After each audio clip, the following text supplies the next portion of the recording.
Good evening.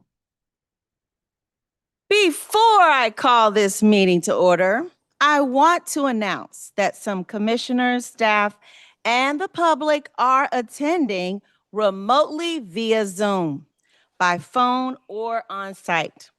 All participants joining by phone should mute their phones when not speaking to avoid background noise.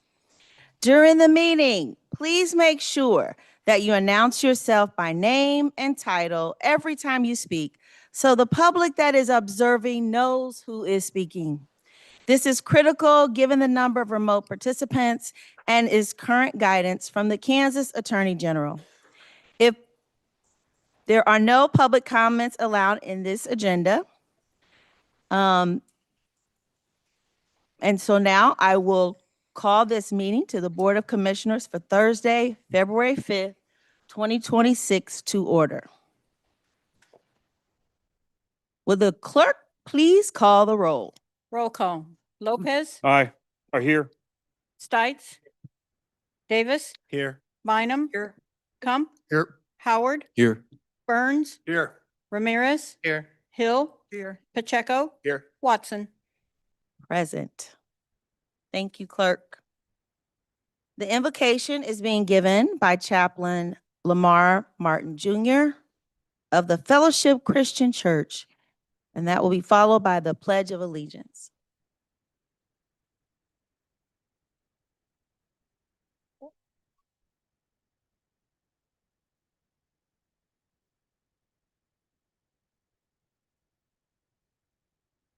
I pledge, can you say the prayer first? Prayer. Come on, say the prayer. Prayer. Yes. Most heavenly gracious Father, we come right now in the name of Jesus. Thank you for your many blessings, Father. We ask you for wisdom, we ask you for knowledge, and we ask you for understanding, oh Lord. Lord, we ask you that we do things decent and in order, Lord, as we come together, Heavenly Father, and try to get our county, Heavenly Father, back in shape, Lord. We thank you today. We love you today, oh Lord. Be with us today, Lord. It's in Jesus Christ's name I pray, my Heavenly Father. Amen. I pledge allegiance to the flag of the United States of America, to the republic for which it stands, one nation, under God, indivisible, with liberty and justice for all.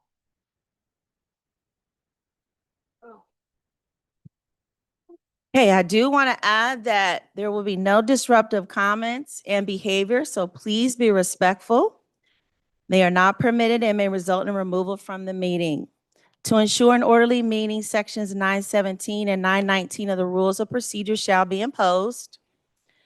The questions that may come from our commission are confined to the matter before the assembly. A commissioner will speak for 5 minutes or less at any one time and not more than once on the same issue until all commissioners have had an opportunity to speak on the matter. Okay? All right. I'll ask the clerk if there are any revisions tonight to the agenda. Yes, Mayor, there are 2 revisions to the agenda this evening. An agenda update was issued, adding item number 8.2, an ordinance regarding election of participation in a star bond project for a sports stadium to the administrator's agenda. Additionally, a change in order of items is being made. Items 9.2 and 9.3 under the Standing Committee's agenda regarding short-term rental policy and regulations received unanimous votes at the Planning Commission and Standing Committee levels. Both items have been moved to the consent agenda to be included with the vote on the consent agenda items this evening. Those are all the revisions. Thank you. Before we address the items scheduled on tonight's agenda, I wanted to provide the public with some information from our Economic Development and Finance Standing Committee held on Monday, February 2nd, 2026. The fire department has revised its capital equipment plan for 2026 in the adopted budget capital improvements plan. Originally, the department requested 1 pumper and 1 Quint aerial truck. In lieu of the aerial truck, they will be purchasing 2 additional pumpers. The aerial truck would have cost $2.1 million, 210 annual payments over 10 years. The 2 pumpers they are purchasing instead will cost $835 each for a total of $1.67 million, 167,000 annual payments over 10 years. This is a net savings of $430,000 over 10 years and will meet a higher priority equipment need for the department. That sounds real good, doesn't it? I think it deserves a hand clap. This budget revision was reported to the Economic Development and Finance Committee on 2/2/26. It does not need to be approved by the full commission because it was within the budgeted dollars. However, it is being shared this evening because it is a great example of the department finding the most effective ways to provide services to the community. Thank you to our staff at the fire department. Will the fire department please stand? Let's give them a round of applause for providing excellent service to our community. All right, a little bit of good news start us off. That takes us to the regular consent agenda. Does any member of the commission or county administrator wish to set aside any item on the regular consent agenda? If an item is not set aside, all items on the regular consent agenda will be voted on by one vote. Commissioner Kump. Thank you, Mayor. Not setting anything aside, I will be recusing myself from item 6.2. Thank you. Thank you. Any other commissioners? I will entertain a motion for approval of the regular consent agenda. Move to approve. Thank you, Commissioner Ramirez. Can I Second. second? Thank you. Is there any discussion? There are none. Seeing none, roll call, please. Roll call. Lopez, Aye. Stites, Davis, Aye. Bynum, Aye. Kump, Aye. Howard, Aye. Burns, Aye. Ramirez, Aye. Hill, Aye. Pacheco. Aye. The vote is 10-0. The motion carries. Thank you, clerk. We have 2 items scheduled under our administrator's agenda this evening. Item number 1, presentation, 2026 Casino Grant Overview. First item is an overview of the 2026 Hollywood Casino Grant process. I will ask our county administrator, Mr. David Johnson, to introduce staff for the presentation.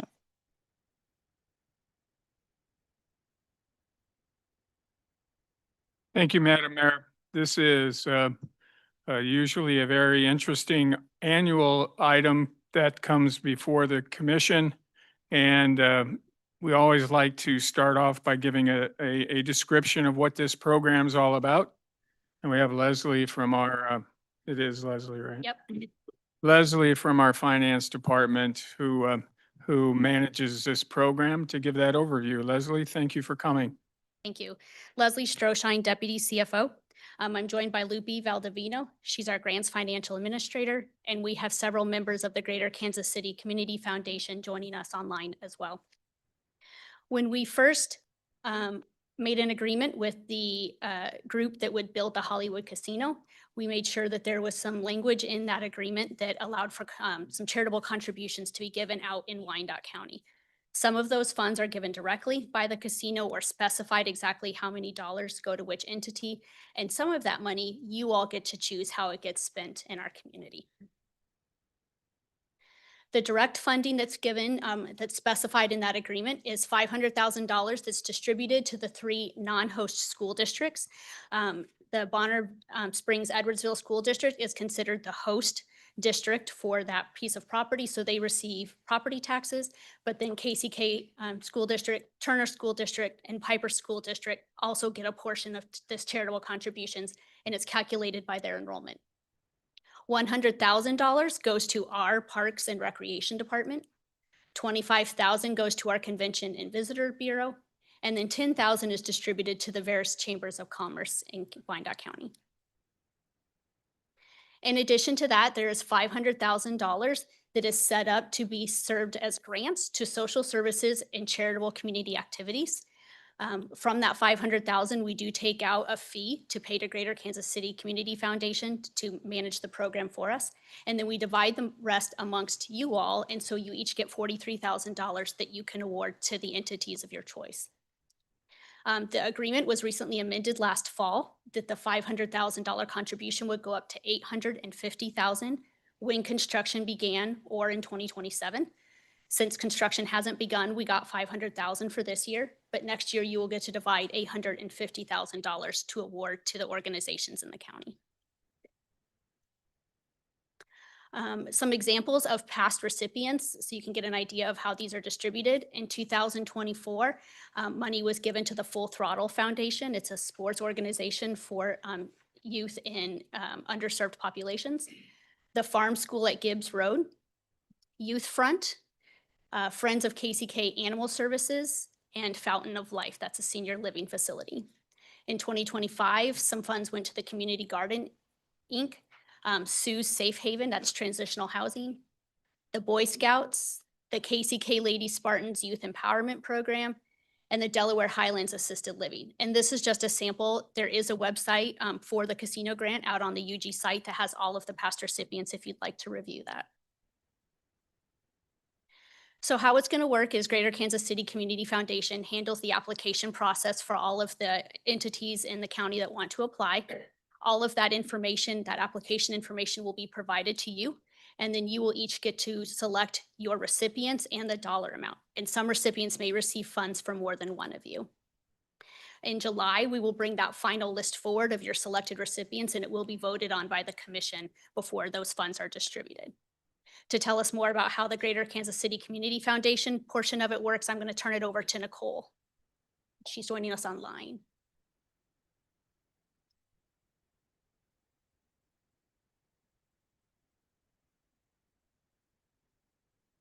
What's her name? Nicole. What? Oh, I see. Yep. There we go. I think I'm on now. Hi, I'm Nicole Stuckey. I'm with the Greater Kansas City Community Foundation. Thank you so much for having me with you this evening. I will just walk through, like Leslie said, you all have been a partner of ours for several years with this grant process. So what organizations are eligible? That's all 501c3 public charity organizations and organizations that do not have a 501c3 designation, but they may use an eligible fiscal sponsor.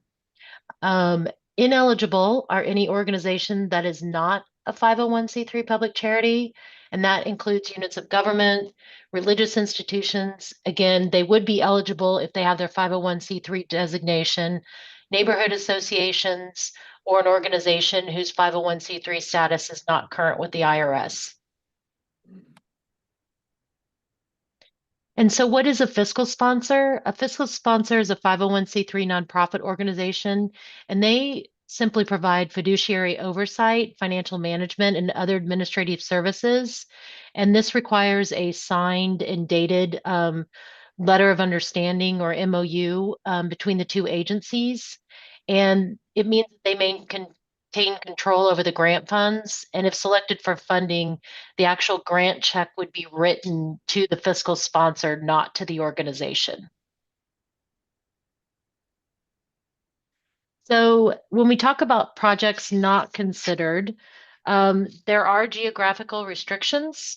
All applicants are required to demonstrate the use of funding primarily in Wyandotte County, and the clients and beneficiaries have to serve the residents of Wyandotte counties.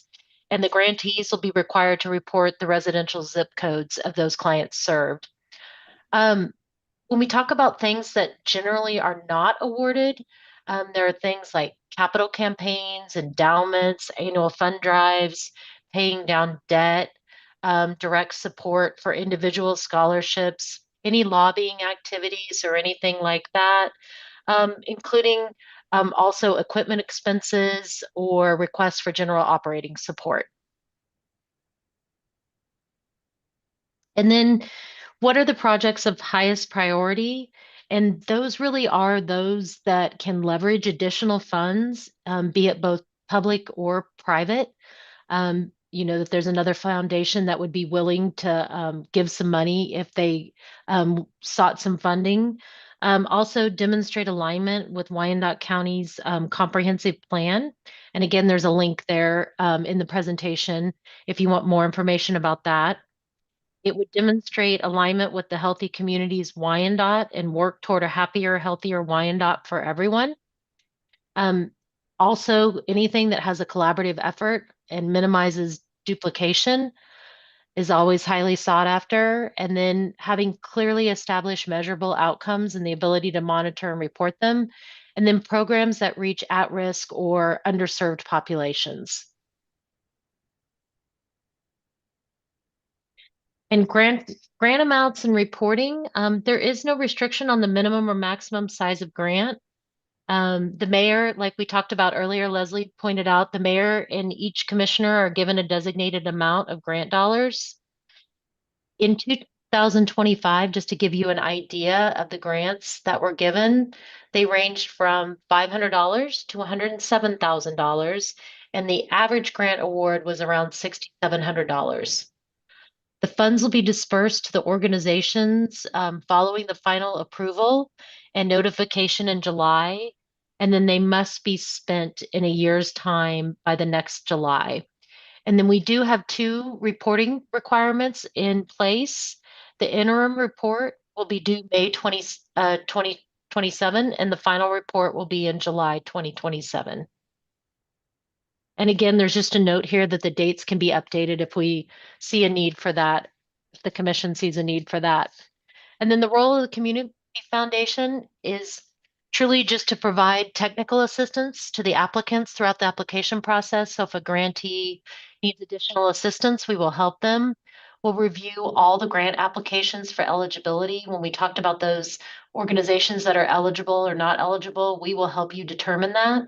We provide applications of the eligible applicants to the Board of Commissioners.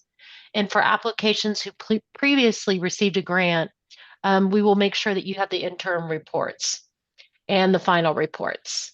And then we will send communication regarding the status of the application and notify grantees of upcoming report dates on your behalf. And so the role of the mayor and the Board of the Commissioners here is just very simple: to serve on the selection committee and evaluate the application's alignment once we do our due diligence and make sure that they meet the criteria. And the mayor and each commissioner will designate in writing how they wish to allocate their share of the funds. And then the final distribution of the funds must be approved by a majority vote of the Board of Commissioners at a commissioners meeting. And then this next slide just lines out the important dates that we need to take into consideration with this process. March 2nd is when the applications will open, and March 3rd is a grant information session where any nonprofit can attend and learn more. April 20th is the application deadline at 5 p.m. Central.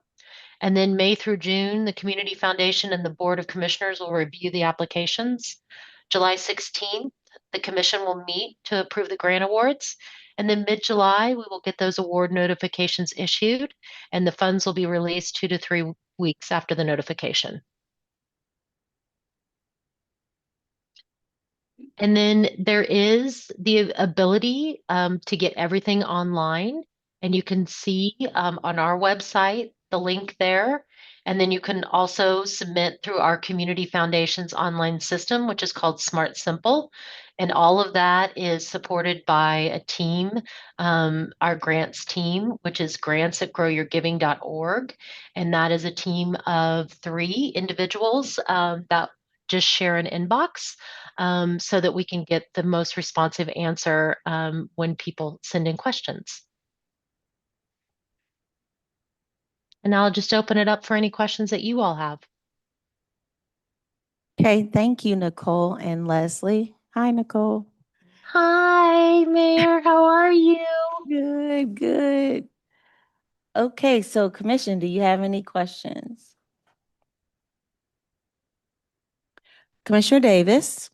Thank you, Mayor. And this may be a question for our economic development folks. So, to my recollection, that when we approved the hotel to be built for the Hollywood Casino grant, there was going to be an increase in the allocations for. When we approved the Hollywood Casino, there was going to be an increase for the grant. Do we have a timeline on by which we would see the increase in those allocations? In this allocation specifically, No, just what year can we expect those allocations? So the 27 year is when those go up to 850,000 as opposed to 500,000. If they had started construction of the hotel last year, then we would have gone up this year. But because they haven't started construction on the hotel, they are paying the 500,000. But the agreement says regardless of the hotel, the 850 goes into effect next year. So July 1. 2027. I mean, Okay. January 1. Of 2027. Thank you so much. There any other questions? If there are no further questions or comments from the commission, this item is for information only at this time. Thank you again. Item number 2, ordinance, election of participation in Star Bond project for sports stadium. The last item under the administrator's agenda is approval of an ordinance electing to participate in a Star Bond project regarding the Chiefs Stadium project. A public hearing was held on this matter on Tuesday, February 3rd, 2026, by this governing body to listen to the comments of the public regarding this item. Questions were asked. I stated at the conclusion of that meeting that a presentation would be made this evening to address those questions and concerns. I will ask our County Administrator, David Johnston, to introduce the item and present staff for the presentation. Thank you, Madam Mayor. We have Todd Sala, our Economic Development Attorney, here to provide, I think, very informative information that can answer a lot of people's questions, commission concerns that can lead to a vote one way or the other after they're done. So Todd, floor is yours. Thank you. Thank you, David, Mayor, Commissioners. Todd LaSala from Stinson. I have a short PowerPoint presentation that I'd like to share with you. And then I will, like you, the other night, we took copious notes about all of the observations and the questions. And I will try and go through and touch on hopefully all of those questions or nearly all of those questions, because we really did try to track them. So again, this is Project Monitor, the Kansas City Chiefs Stadium. And here's a quick overview of what I hope to do with the PowerPoint. I want to have a short conversation. Again, we did this the other night about where is the location? What is the site? Tonight, I'll also show you what the district might look like. It's not formed yet, but we'll touch that as well.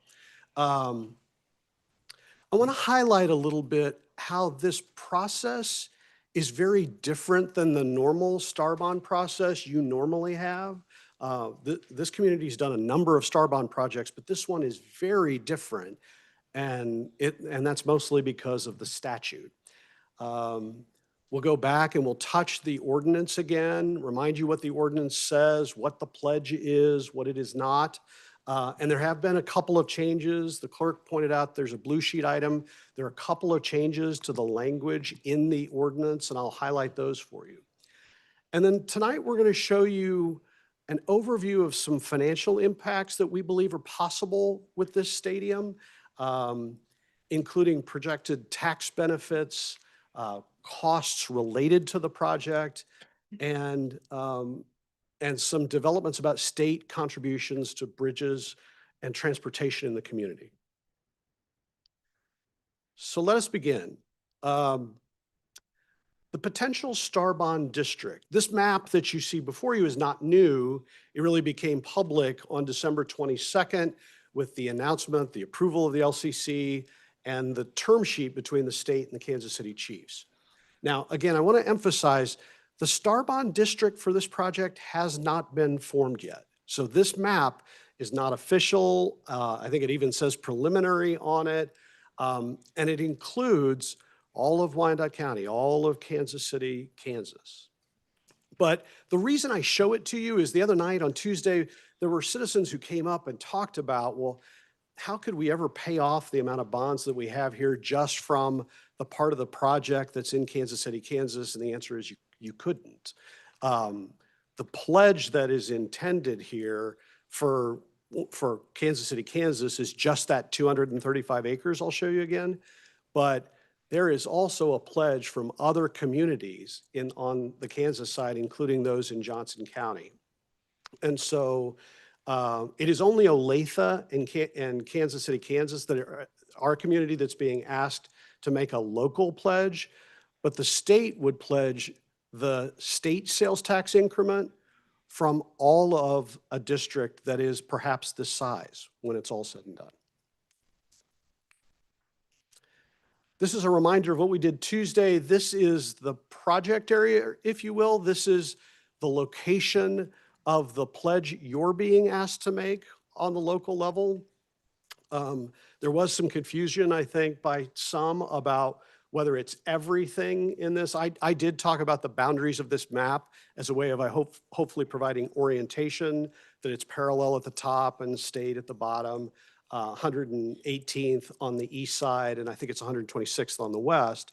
I did not mean to suggest to anyone that it's everything within those roads that is pledged. It's just the areas shaded in gray. And again, that is about 235 acres. That would be the area that would be included in your pledge of local increment. This is also a slide you saw on Tuesday. It is a reminder about the request that is being made of you, your pledge of increment to this project. And one of the citizens pointed out on the right, increment's a little bit of a misnomer when you look back at that area.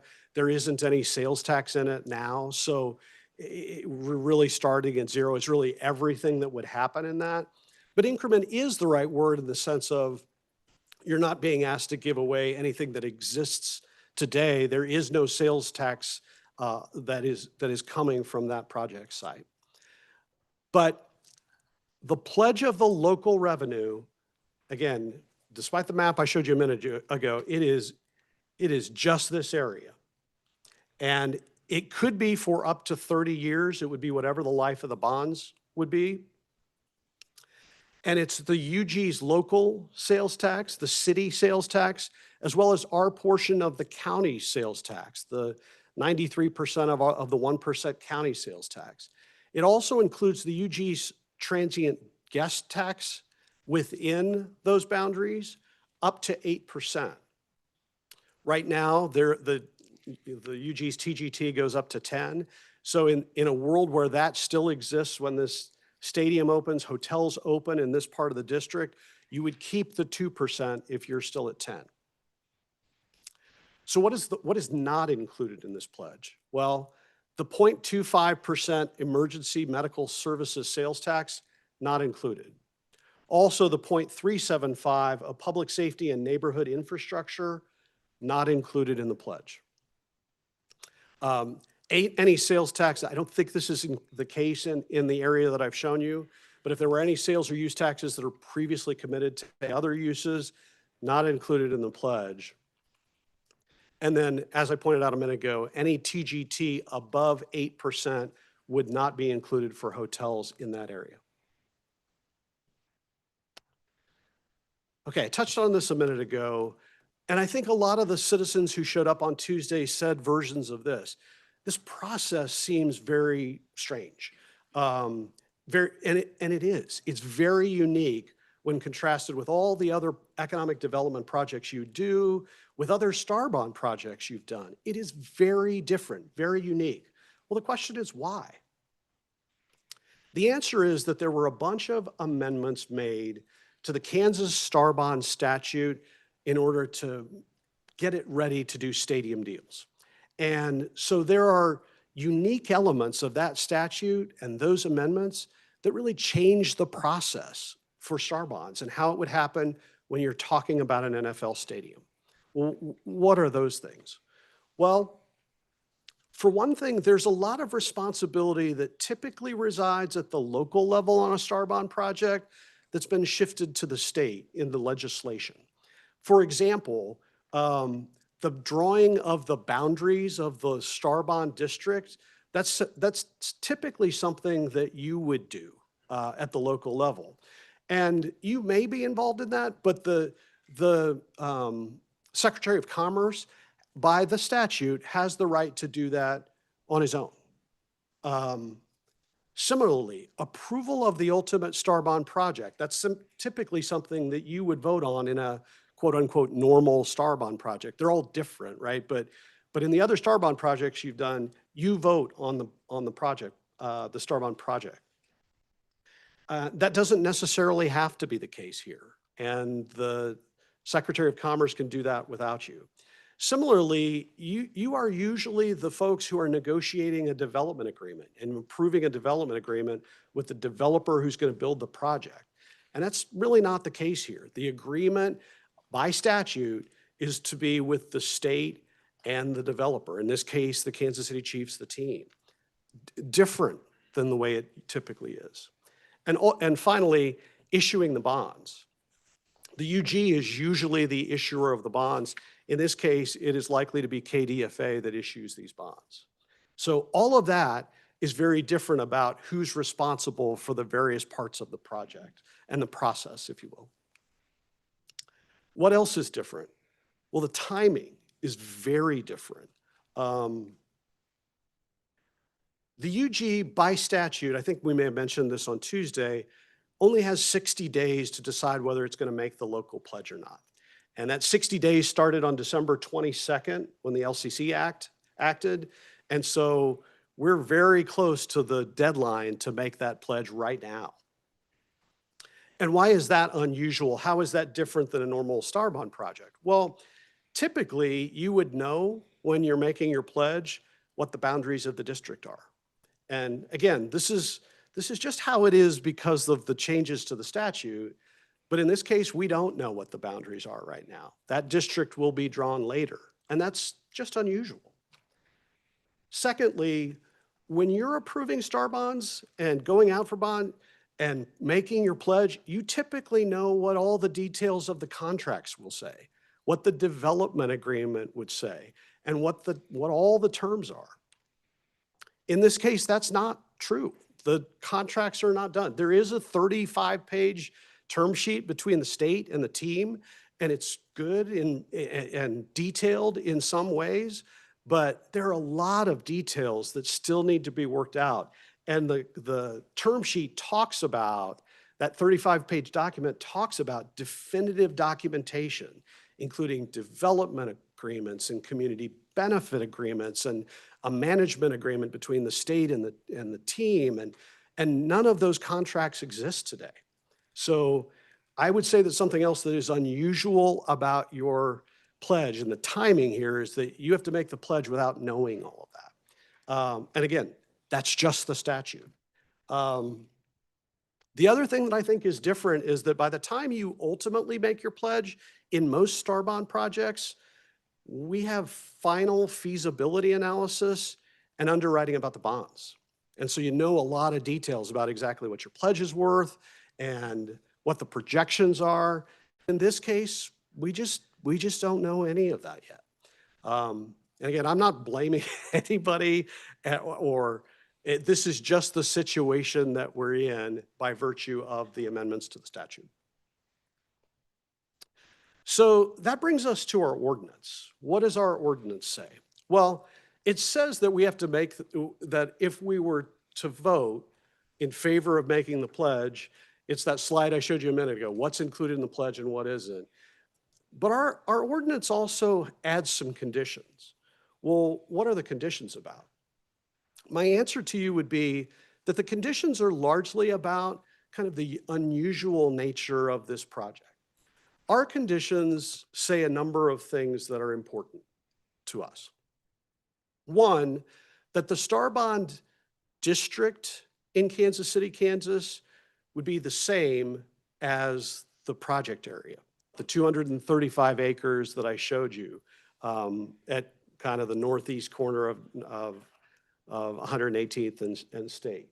it would be, our boundaries would be the same. And if they're not, if the state comes to us and says it needs to be larger than that for underwriting purposes or otherwise, we can agree to have a larger area. But in order for our pledge to remain valid, we have to agree. We have to have a seat at the table and we have to have a discussion about what those boundaries look like, and we have to agree. Similarly, the project ultimately has to come and land within the project area we're talking about. And the next condition is about definitive documentation. I alluded to this a minute ago. The contracts are not done. And the UG has asked that when those contracts are done, we'd like to know what's in them, and we'd like to have an approval right over those contracts. I'm going to show you a change in that condition that we talked about this week with the state that is really about our approval rights being limited and focused on the parts of it that affect the UG, affect this area, affect Kansas City, Kansas. But very importantly, all of the terms and conditions about this stadium that will be in your community and will be contained in those contracts, this condition is about our ability to review those terms and conditions and be okay with them. And if for some reason we weren't, we anticipate that all that will go well. If for some reason it weren't, the pledge could be deemed invalid. The pledge of the local revenue could be pulled back. Another condition is about the community benefit. We talked about that a lot on Tuesday night. We heard a lot about that. There is a committee that is contemplated for about half of the community improvement fund that is contemplated for this project. And the term sheet between the state and the team talks about 5 members on that committee. And one of our conditions would be that the UG would have a member on that committee, appointed by the mayor, approved by you, the commission. And the final condition that's important to us is that the issuance date for the bonds is no later than December 31st of 2031, which kind of makes sense. The stadium is trying to be open in 2031. And for us, this one's just about making sure that it happens on some definitive timeline and your pledge doesn't sit out there and exist forever. It has to happen within some kind of schedule. Commissioners, these are the 2 changes that are substantive, important within the ordinance. The blue sheet item highlights really the 2 changes, and there are about 2 of those conditions I just discussed. Change number 1 in subsection B of 4 in your ordinance is really about, I would say it's largely about mechanics and the way it was written before and how it was defined. To me, this is largely clarification, except that it makes clear that the district and the project area are the same within Kansas City, Kansas. And the prior version did talk about Wyandotte County. And the reason for that is that we believe that Edwardsville and Bonner will be pledged. They will be a part of the Star Bond District, and the state revenue there will be pledged. The second condition that I mentioned a minute ago was about approval of the contracts, the definitive documentation. And as I mentioned, the state has been concerned that we might want to object to things in the contracts that don't have anything to do with this. If it has to do with the practice facility in Olathe, for example, we shouldn't have a right to object. And we thought that was a reasonable limitation. So the condition has been narrowed about a bit so that our right to object to things in the definitive documents is really limited to those documents and portions of those documents that directly affect the UG, our base revenue area, this project area in Kansas City, Kansas. Those are the 2 changes that are in the blue sheet that are substantive. Okay, so commissioners, we're going to talk a lot about numbers. I think I'm going to start here. We're going to try really hard to give you an overview of the potential financial impact of the project. And there are some numbers that are out there that have been out there since December 22nd. Everybody involved in this project has been studying those numbers hard. There are There are numbers available from a feasibility consultant called Canyon Research Southwest. Those have been publicly available on the state's website, on the Department of Commerce website since December 23rd. And so there are numbers there about jobs and visitation and economic impact, and you can go look at those. And we did. We have studied those very hard. We also engaged a local consultant, municipal advisor. There's a man named Steve Robb who's done this for years on the Kansas side. He's done this for the UG. He's done it for most Kansas municipalities at one time or another. And he does cost benefit analysis, largely in the context of industrial revenue bonds. He's been doing it a long time. He's very experienced. At some point, we asked him how many CBAs he's done, how many cost benefits analysis he's done. And he told us that he quit counting after he got to 600. So we hired him really to look at the potential cost benefit analysis for this project in our community. There's also been a bunch of additional research and internal discussions conducted about public safety and infrastructure costs and impacts in Wyandotte County. So we'll share all of that with you in a moment. But I guess what I want to emphasize and be really clear about is that all these numbers I'm about to show you are speculative. They're projections. We are predicting the future. And folks, that's hard, right? It is not an exact science. And I'm going to show you a bunch of numbers, but I can't promise you that any of them are true. They're educated guesses, but and they're based on information and experience and assumptions.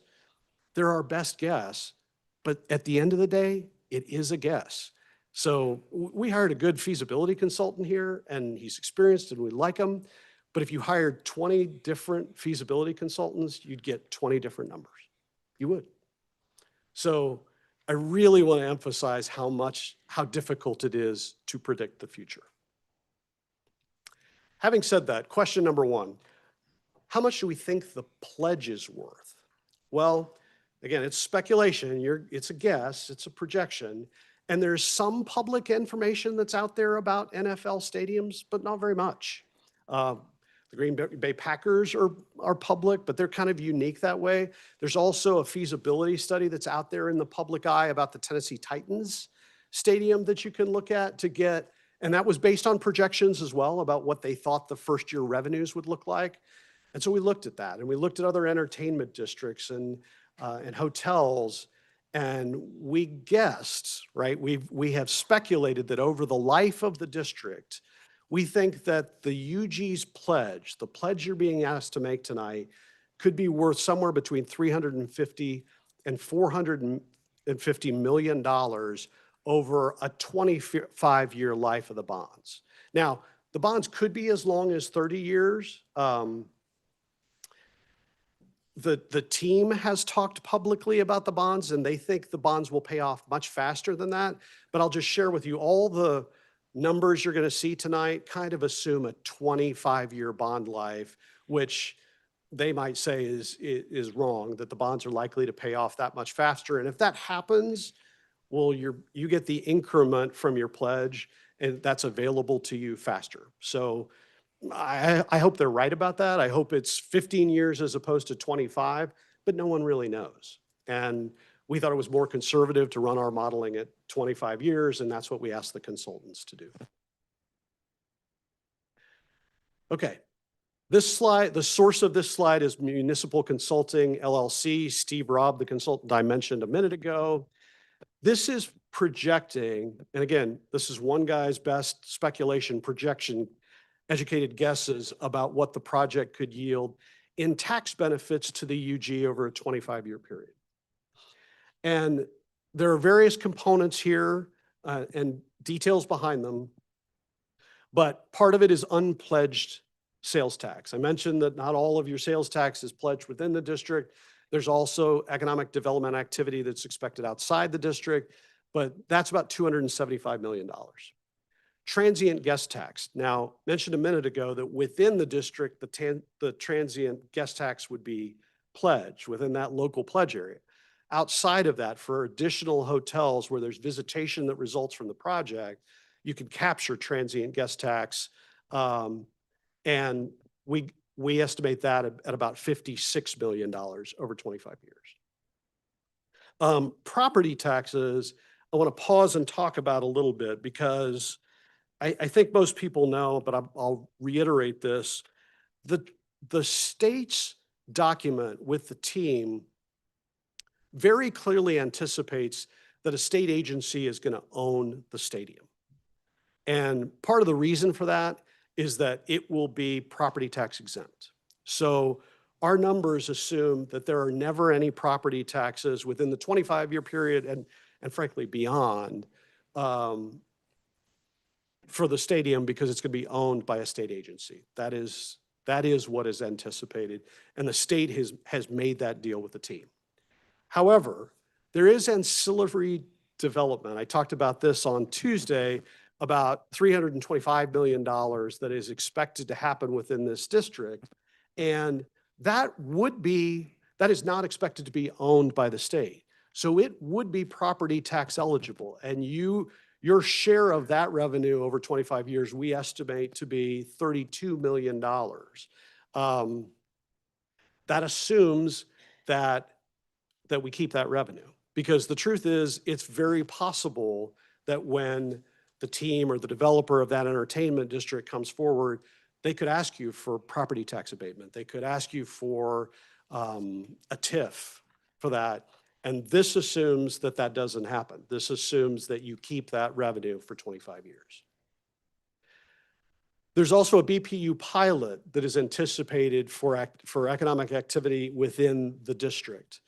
Other government services, there are other numbers that are expected to be about 32 million. So that is a total of $445 million of tax benefit that is anticipated by Mr. Rob's study within a 25-year period. And that's the part that would go to the UG. Back to property taxes for a minute, there is a portion, of course, of your property tax that does not go to the UG general fund. There are other taxing jurisdictions, including education, libraries, and so forth. That's another $43 million from the property tax on the entertainment district, yielding a total economic impact of benefits from this project at $488 million, according to the study. I'm also going to turn to costs. This is also a bunch of educated guesses, but the team has worked pretty hard with the Public Works Department and the Unified Government. When I say team, I mean our team has worked very hard to try and figure out what those numbers look like. And frankly, we heard a lot from citizens the other night about infrastructure and roads that are tired that are out in this area and work that needs to be done. We are very aware that a stadium landing in that location requires a lot of infrastructure, a lot of roads, a lot of intersections, a lot of stormwater sewers. The projection that you see there is $275 million worth of work for those roads and infrastructure, and then another $55 million that contemplates ongoing maintenance and repair over the 25-year period. However, I'm going to pause here and go back and talk about the state's term sheet with the team. Because importantly, for infrastructure that's related to the stadium, that document, Exhibit C of that document, talks about infrastructure being paid for with the STAR bonds. So to the extent that we're talking about infrastructure that's related to that stadium going there, that infrastructure is supposed to be paid for with STAR bonds when you look at that document. And so if that's true, is all of that $275 million cost something that the UG has to absorb? The answer is probably no. But the detail, this is again, one of the cases where the details are not fully worked out on that, but that is why our condition kind of points to this exhibit and this point specifically. It's one of the things that you would have an eye on and care about in the definitive documents when you're deciding whether or not to approve. Also, there are public safety numbers on this slide. When you see $57 million of public safety costs. Now, very clear from the term sheet that the team is responsible for the security. The Kansas City Chiefs are responsible for security within the stadium. Beyond that, there is anticipation that there would be other public safety needs, fire and police, et cetera. And that number over a 25-year period is pegged at $57 million. There are also additional service costs that we just think are related to an endeavor like this. That gets you to a total cost number of $396 million. So when you take the $488 million I show you on this slide, and then the $396 million in costs on this slide, the total project net surplus is about $92 million over the 25-year period. And we talk about it in terms of surplus. If this were a private business, they would be referring that as profit, but that's what that number represents. There are also, beyond that benefit, there are also state contributions to bridge repair that are being discussed with the state as a result of this project. And Mayor Watson has actually worked very hard on this with the Department of Commerce and Department of Transportation. And Mayor, if you want to chime in and speak to this, you're welcome to. But I think it's important to note that the Central Avenue Bridge, which definitely is closed and needs to be reopened, that's a $135 million improvement that the state would do. Now, as I show you these numbers, it's important to note that's not money the state's going to give us for us to go fix that bridge. That is their investment in that bridge specifically. There would also be a $1.2 million contribution to the Kansas Avenue Bridge, a $2 million contribution to the Union Pacific Bridge, and then a $1.5 million contribution to, I think it's primarily east-west busing improvements. So if you add that to the equation, again, totally recognizing that that is not money into the UG coffers, rather these are costs that you do not have to absorb because they're going into your bridges. If you add that to the $92 million surplus I talked about a minute ago, you get total net benefits to Wyandotte County from this project over about a 25-year period of $231.7 million. Again, all of this predicting the future, it's an educated guesstimate, but that's what we got to with this consultant in this study. I'm going to pause there and I say thank you, questions. What I'd also like to do, if you have the patience, and I know I've talked for a long time, I'm going to talk some more if you will. We took copious notes and I would like to start going through the citizens' question, all those good questions we heard on Tuesday night.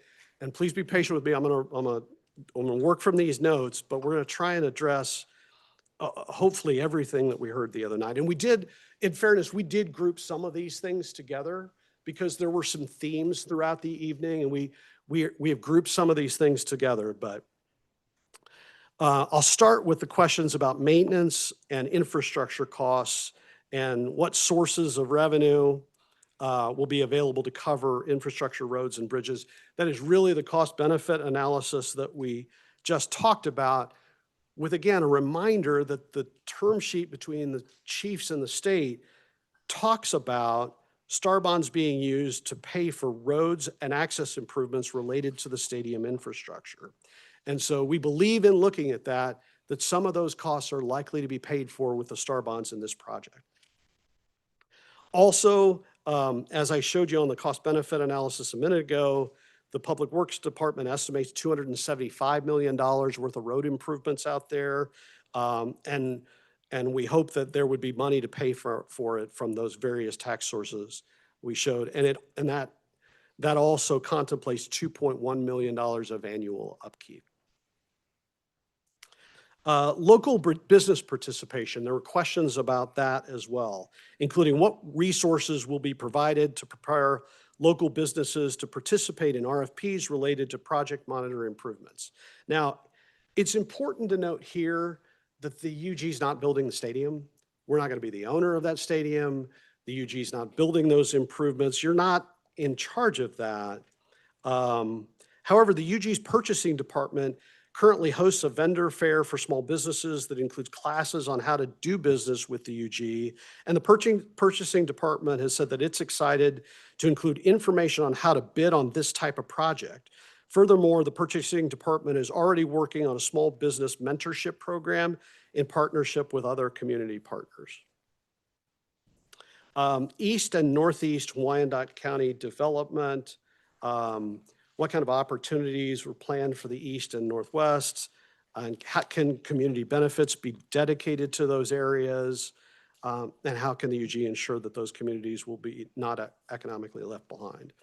And this is always a difficult question. It is here too. The East, but to be clear, we need to make sure there's not any confusion about whether the Northeast part of the community is in the area of the local pledge, where money is diverted from that part of the community to pay for this. That is not the case, either in the local pledge and the map that I showed you, or the state area. According to our ordinance, the Northeast isn't included in any of that at all. And when it comes to community benefit, it is true, one citizen noted this, and it's true that that term sheet says at least 50% of the community improvement fund is to be spent outside of the KC metro area. However, as I mentioned, our ordinance has a condition that the committee that decides where the rest of that money goes will have at least one member. We have to have representation on that. At least one of those members has to be a voice from the UG who is advocating for the community. Stadium demolition. Someone asked a really good question about what happens with this stadium at the end of the term. Who's responsible for demolition and how do those costs get funded? The honest answer is we don't know. Right now, we don't know. That is part and parcel of these contracts not being negotiated yet. You would expect that that would be one of the things that would show up in these definitive documents, and it sort of underscores why it's important for us. We're the community where that stadium would remain behind if for some reason the Kansas City Chiefs were to leave 50 years from now. Like, none of us will ever want that to happen, but if it did and the stadium was there and it's in your community and you don't own it, what happens? And that is a really good example of one of the terms and conditions in those definitive documents that we're going to care about and want to know how that gets resolved. As I stand here, I don't know the answer to it, but I know it's important and I know it's one of the good reasons for that condition. The Piper School District impact. What financial impact, if any, will this have on the Piper School District? Well, it's true that the Piper School District would lose the property tax generated by the agricultural land that is currently in the pledge area. However, the entertainment portion of the project is going to be changed from agricultural to commercial, so there should be property tax benefit there. Again, assuming it's not subject to abatement or a TIF, there could be property tax benefit available to the Piper School District. Very good questions and a lot of questions about the BPU and the financial impact to BPU. Infrastructure will be paid for by STAR bond money, we anticipate, for utilities. That term sheet talks about that when you get to Exhibit C. And we do not believe that the BPU will be responsible for system upgrades. We do not believe, for example, that the BPU would be responsible for the cost of new electrical infrastructure to be installed on this property, the cost of removing, relocating, or undergrounding any existing electrical, the full cost of redundant feed and needs, all new water infrastructure on their property. Those are all examples of costs we do not think the BPU is going to be responsible for. The BPU also has rate hearings to determine the cost of service to ensure that other customers are not impacted on rates, and every property bears its own responsibility. One of the questions was, has the BPU ever formally consented to this project? The answer is no, that's not required by the statute or any of this process, but obviously they're involved in discussions and they have said that they'll work out all technical specifications with the owner and the lessee of the property. Is the existing infrastructure and utility capacity sufficient? The answer to that is the BPU does not yet have all the demand requirements for this project, so we don't totally know. Once those are received by BPU, they'll be able to determine what additional capacity, if any, is needed. But again, it's assumed that any additional upgrades would not be paid for by the BPU. And who will bear the cost? And again, we would point to Exhibit C of that term sheet, and we think that's a star bond cost when we look at that document. Will the BPU pilot payments apply? The answer is yes. And this pilot is not pledged to the project. That is not part of your pledge tonight. Public safety and public works, we touched on this a bit earlier, but the chiefs are responsible for stadium security, and the cost benefit analysis includes estimates of public safety costs that would be paid for by the UG, hopefully from existing tax revenue generated by this project. There's a really good question about the impact on existing entertainment district. Will this new entertainment district promised by this project compete with other good entertainment projects that we have out in that area? And will that be considered? The answer is yes, it will be considered. Star bond projects typically take into account questions about competition with other star bond projects. We don't totally know how that's going to be handled in these contracts yet, but it is a really good question and should be addressed by both the feasibility study and the contracts. There were good questions about the definitive documents and the UG's role. What will the role of the unified government be in negotiating and approving the definitive documents? And the answer is, as we touch on tonight, some documents are really between the state and the team, the Kansas City Chiefs. And the only role we'll have is by virtue of the condition in this ordinance and approval right to the extent that they affect us. There are other documents that you necessarily will be a party to. For example, if the team comes and asks for a community improvement district, which we anticipate is likely to happen, that is something that happens at the local level. That is a place where you would have an agreement with the team, and that's really between you and them directly.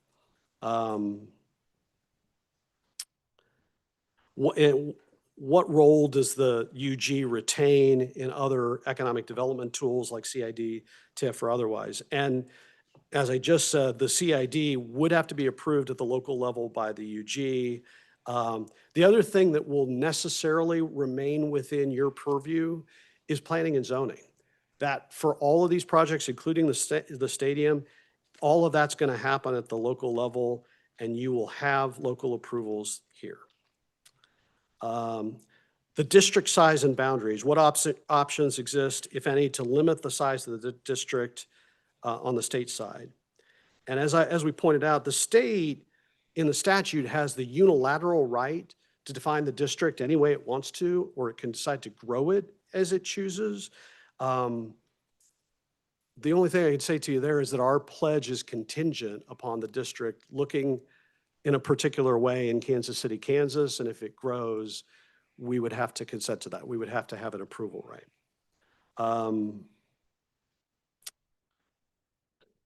Comparative pledge levels. There was a really good question asked about how come Olathe is pledging less transient guest tax than the unified government? Well, the answer is that their starting point is 7%, and they are pledging 7% of their 9%. So they have a total of 9%, and they are pledging 7%. So they keep 2% of their transient guest tax. And I think the way that this has been viewed is that the UG is currently at 10. We're being asked to pledge 8 and keep 2% of our current transient guest tax. Community impact agreement. Why is the UG not a party to the community impact agreement? And this is another place where I would say the statute really gives the state and the team the right to work out most of the contracts between the two of them without us. And so again, we put that condition in our ordinance about approval rights.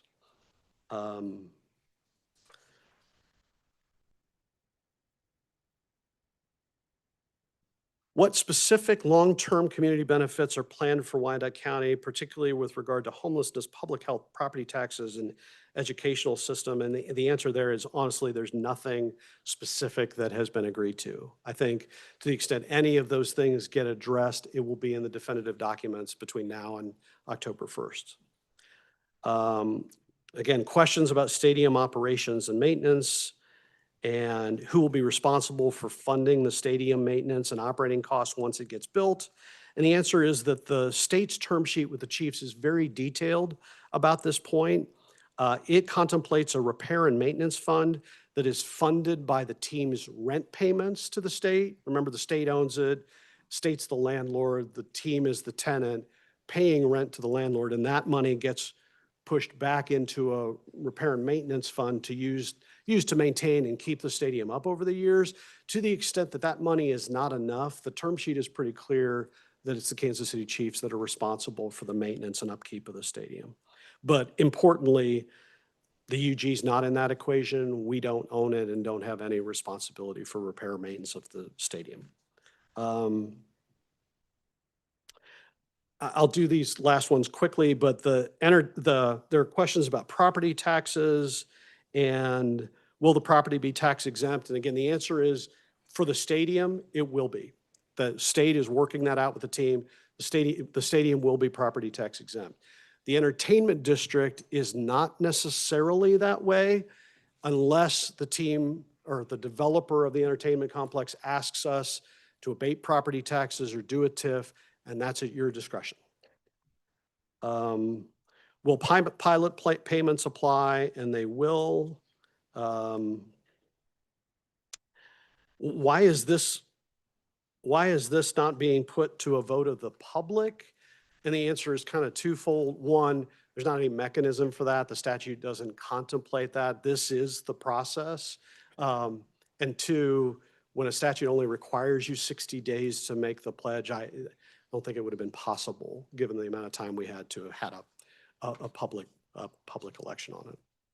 So, Mayor, I think we really did try to touch all of the questions that we heard. That's really the end of my presentation. I'm happy to stand here and answer more questions or go wherever you want from here. Okay, thank you, Mr. LaSala, and thank you to the Stinson team and to the other legal teams who have participated in the conversations and just trying to bring the information to us as accurately and with integrity. So I greatly appreciate you. At this time, I'm going to open the floor for the commissioners to have any questions. Commissioner Lopez. Yes, sir. I'm just going to put this over here on the side so we can still see it. But the Prairie Star that defaulted. Now, I'm just asking you this. Are you talking about Prairie Fire and Prairie Fire, I'm sorry, Prairie Yeah, Fire. Sorry, Prairie Fire, yes. That's okay. What happens if the revenue projections are missed?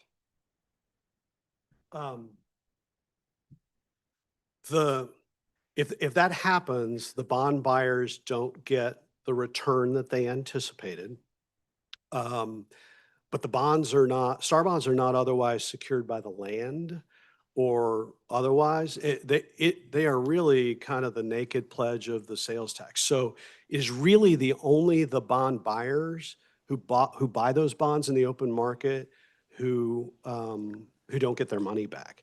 But importantly, I think I said this on Tuesday, in this case, the UG is not even the issuer of the bonds. In this case, the state's going to issue the bonds. And if a bond buyer is upset because the projections were off or there was a shortfall, the UG is not going to get those calls. KDFA or whoever the issuer is will hear those. And again, I think I said this on Tuesday as well. We're not guaranteeing those bonds. We're not enhancing those bonds. And the UG is not responsible for any shortfalls on these bonds that the state issues. Okay, so if, God forbid, if that was to happen though, but wouldn't that hurt the region's credit rating? It would hurt the state potentially. There's an argument about this, and there's been some development in the bond world and debate about whether a shortfall like this on special obligation bonds should touch a party's credit rating at all. But in this case where you're not the issuer, it's not going to touch the UG's. The thing I know is that it would not hurt the UG's credit rating. It could hurt the state agency that is the issuer. So the state and the county wouldn't be pressured for the backstop? No, that's not on the table at all. Okay. So with the numbers, would you say this is more of a shift of economics activity rather than new activity? Well, the stadium's clearly new activity, right? I mean, the stadium for us in our community, the stadium is, $3 billion of new capital investment and new activity. And that area right now is agricultural land. So there's definitely new economic activity and new money. And so I think for us, it is new. Right, I'm just talking about like the cost analysis is everything, put them, the costs and the money coming in and the cost, everything together at the end of the day. Yeah, I'm sorry, I'm not following your I was question. like, okay, so the projections they're coming in, and then, but also what it's gonna cost us. Yeah, right. The cost benefit analysis. Right. But you ball that all up, and at the end of the day, would that mean more of a shift of the economic activity rather than new activity? Yeah. I mean, I know it's new activity, I know, but Yeah, look at this it is that me, way. but I don't see it that way. I think the economic development activity that comes from a new stadium landing, for example, that's all new. And it's true that you are pledging all of the local increment that comes from that. So that is true. We've factored that in and just put it aside, right? Because you're not getting that for however many years. We've said 25, the team would probably say something closer to 15. But be that as it may, for however long that period of time is that the bonds are outstanding, it's clear that you don't get that. The cost benefit analysis that I just showed you from Mr. Rob and his company is really about saying there's other taxes that result from this. Some of it you keep, there are things there are benefits that you get that we tallied up and said and then compared them with the costs, and we ultimately landed at $92 million. I'll also tell you, Commissioner, we asked Mr. Rob to be conservative about his assumptions. If there's a high end and a low end at every turn, and he asked a lot of questions about how to go to the high end to low end, and we told him low end every time. We wanted that $92 million number that we show you at the end to be realistic and conservative in the grand scheme of things. I mean, you can argue about assumptions, people will, I'm sure, but I will just tell you that his direction from us was to be conservative in the assumptions. So the 92 million, and that's in 30 years? 25. Or 25, okay, so that's like a million something. It's like 3.6 million. Are you trying to figure it out? It's like 3.6 million a year. If it's right. Again, Yeah, again, 3.6. in that model, it's about what, 3.6 million a year. Mhm. Isn't that right? Yeah. All right, thank you. Yep, you bet. Thank you, Commissioner. Are there any other questions? Commissioner Comp? Thank you, Comp 2 at large. I wanted to ask a couple questions. My first question, we discussed briefly on Tuesday, and I told you I'd ask on Thursday. So the financial impact analysis slide, project costs, we have the infrastructure needs prior to stadium opening at approximately $275 million. Yeah. And we're pretty confident, based on the term sheet and our understanding, that some or all of that is STAR bond eligible. I'm sure that some of it is. Some. I wouldn't go we'd like to say it's all eligible. That's a point we have to negotiate. Let's call it some. Yeah. Some of it's eligible. So Yeah, that, some of it certainly is. so let's assume that some of it that's eligible, we get STAR bond money for that, right? Right. That STAR bond money will come from the state's entire district. So in theory, if, the way I'm thinking about this is, we get revenue, this sales tax revenue that's part of the Star Bond from Lenexa or Olathe, for The example, entire district. that will go into repairing our roads in Wyandotte County. Yeah, the ones that are required to do the stadium, yes. Okay, Yeah, that's right. okay, thank you. And I wanted to ask about the transient guest tax within the district. Mhm. Like you had mentioned, we are pledging 8%. That's right. Our TGT level is 10% as of now. That's right. Assuming that holds by the time the entertainment district opens. The number that you had, that the presentation provided was, I believe, $56 million That's right. in TGT tax income over 25 years. Does that number include the 2% within that district? It does not. It does not. Okay, It does so not. It only assumes hotels outside the district. outside, so theoretically, if some hotels are built within the district, we're still capturing that 2%, and that's not included in That's that right. projection. That number would be higher if, that's right. Okay, okay, thank you. I'm sure I'll have more questions here later, but for now, that's all I have. Thank You you. bet. Thank you. Commissioner Hill. Thank you, Madam Mayor. I have a couple of questions. Thank you. You've been a soldier. You've been standing a long time. You so bet. I'm happy I'll to. probably, I'll try not to be too long. My first question, you mentioned under community benefit, some of the questions from the other evening. I think you said something about money was not diverted from the east area of the city. You mentioned another piece, and if you would just kind of, I got one other piece to add to this part. Okay. You said 50% has to go outside of the metro area. Could you explain that part? And I'll just stop there for right now. Sure. This is part of the state's term sheet with the team, with the Kansas City Chiefs. It talks about a community improvement fund, and it says the agreement between the state and the Chiefs says that 50% of the community improvement fund money goes outside the KC metro area. And that you'd have to ask them as opposed to me, like why that is. But I think part of the answer is probably that there is other money in this project besides the pledge of local, state, and there is also iLottery money and that is coming in from the state. And I think that comes from the entire state, right? Not just, so I think there are things that are contemplated in that agreement that probably have to do with the state perspective and money that's coming from other places. And again, they could tell you better than me. I don't really know, but I know that there's other money that is from outside the KC metro area.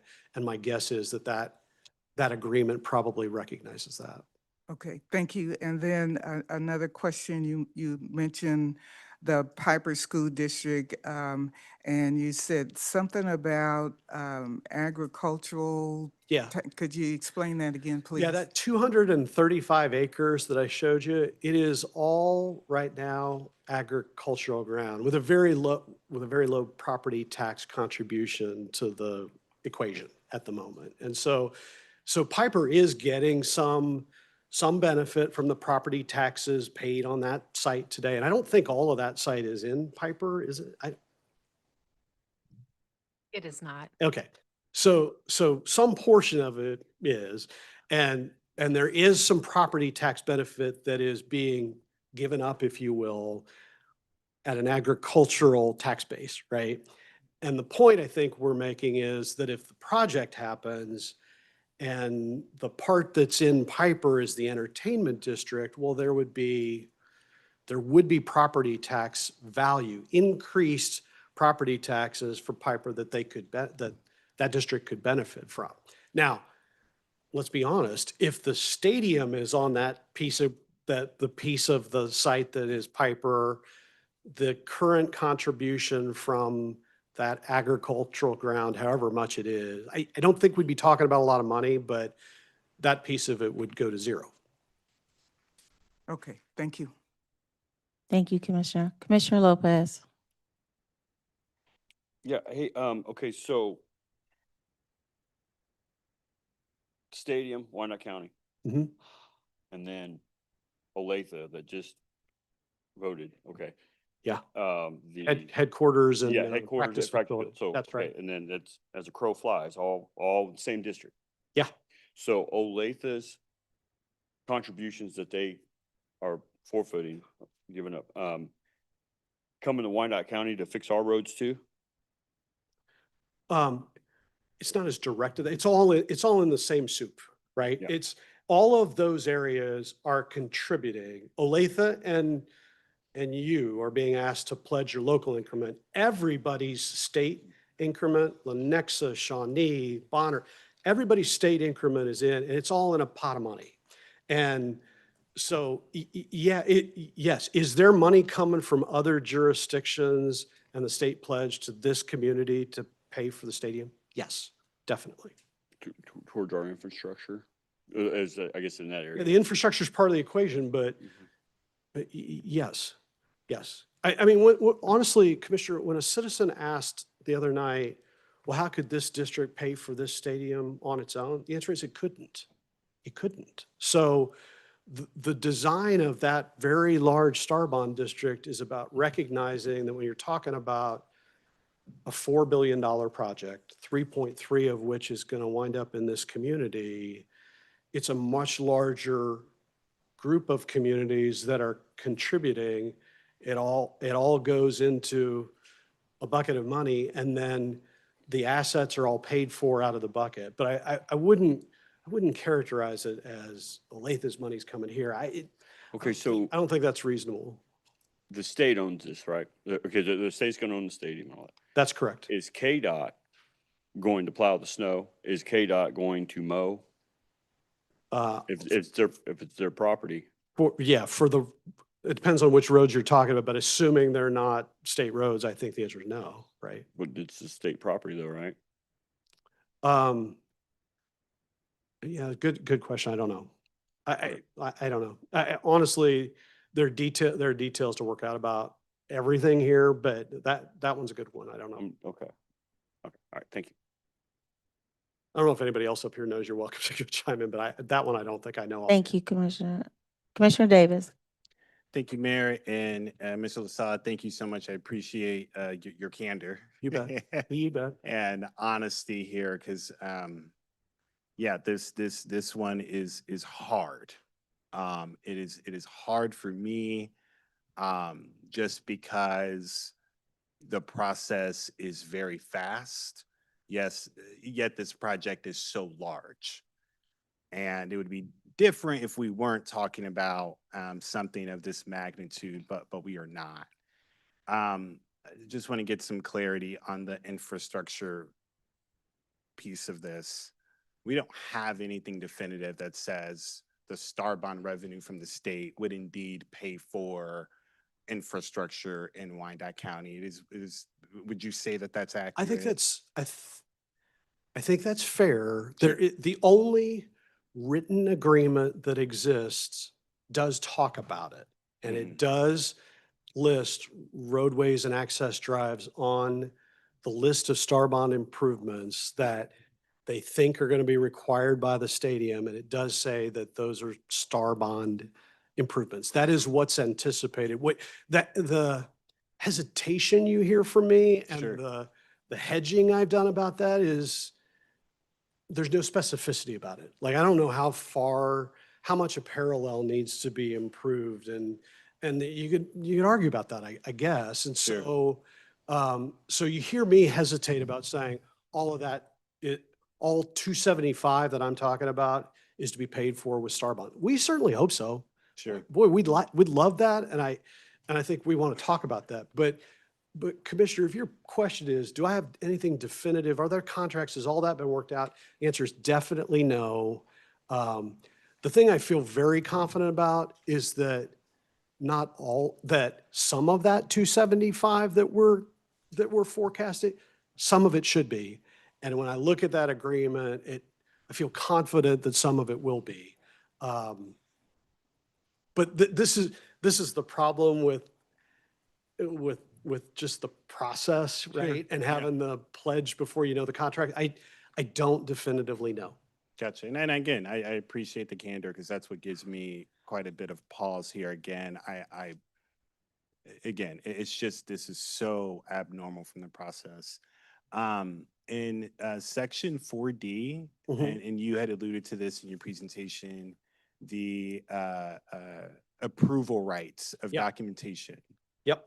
Would our local pledge within the development agreement between the team and the state be included within the approval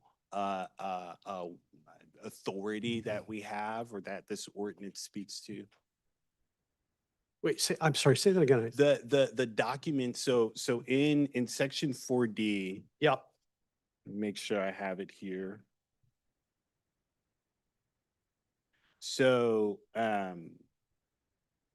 yeah, it talks about the UG's approval of definitive documentation described in agreement, as described in Exhibit B, as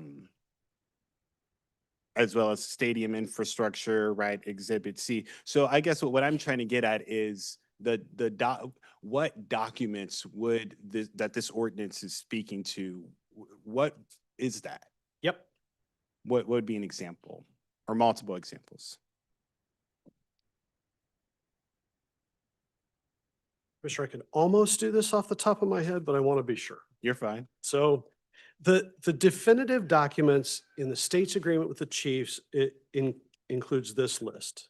And it's also got kind of a footnote that says there could be others. Sure. But the things that are identified now are the management agreement that is likely about the management of the stadium, the land sale and transfer agreement from, I guess the team probably buys the land initially and then transfers it to the government agency that would own it. A non-relocation agreement, which is about the team not pulling, if we do this, not pulling up stakes and leaving the community within some period of time. Some of those conditions are outlined in this agreement. The team CCA, which I honestly don't know what that is. The Qualified Ancillary Development Agreement, that's got to be the entertainment. This is the entertainment district development agreement for us. That's the part of it that we would care about. And a community impact agreement.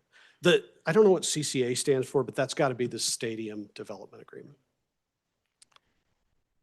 Gotcha. You said the community impact agreement, we would get, as far as our portion goes, we would get some authority or some say in what that agreement is between the state and the team. That is one of the documents that we would want an approval right over. But yeah, that would set up, I'm sure, all the details about how that money gets collected, Sure. how it gets allocated, which portion of it leaves the Kansas City area, what part stays, and then how the committee will figure out where that money goes and how it gets allocated.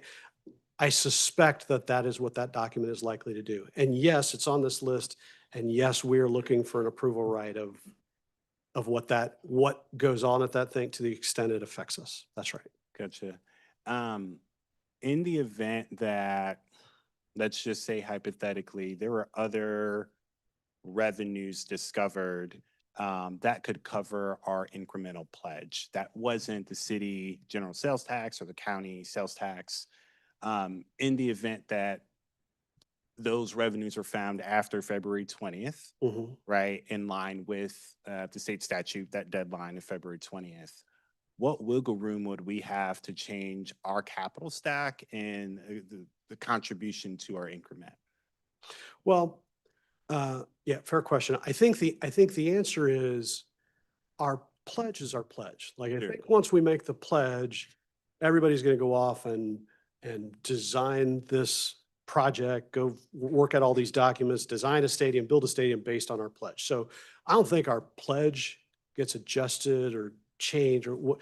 But if you're suggesting, hey, there's another source of revenue that we could use to sort of offset the money that we're pledging, I'd say that's fair game. And for us to do that, would it require us to go back to the state, or could we directly negotiate that with the team? I think, I don't think I think it depends. If you're talking about a local incentive vehicle that you have control of, I don't think the state has approval right over that. Do they have an opinion about it? The honest answer is I don't know, but I think it depends on where we land. Gotcha. Thank you. Thank you, Commissioner Davis. Commissioner Bynum. Thank you. Have a number of questions, Okay. just for clarity and being able to kind of repeat and some of what you've shared. First of all, I want to say that I received 527 emails with regard to this project, and the vast majority of those were in favor. What I don't know is who all those people are. Yeah. I have no way of verifying all of those names. But I do know that quite a few of those names that I saw in those emails were local people that I do actually personally know. So I have to believe that there is support for the project, and I just wanted to say that up front. But what I'm hearing in person here in the chamber and some of the emails as well is that our community is concerned about bearing the cost of this project. And so I feel like everything that's been presented so far is helpful in explaining how the community doesn't.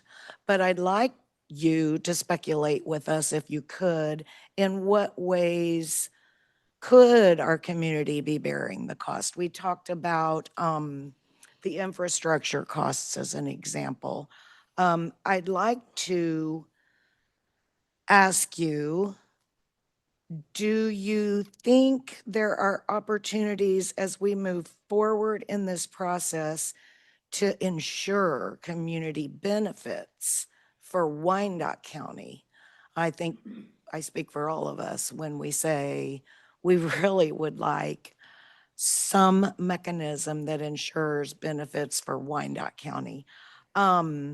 Do we believe as we move through the process that we can secure commitments that ensure protections for things like infrastructure, demolition, things that have come up and we've stated here today? Do you believe there are opportunities to secure those commitments as we I move have two, forward? Commissioner.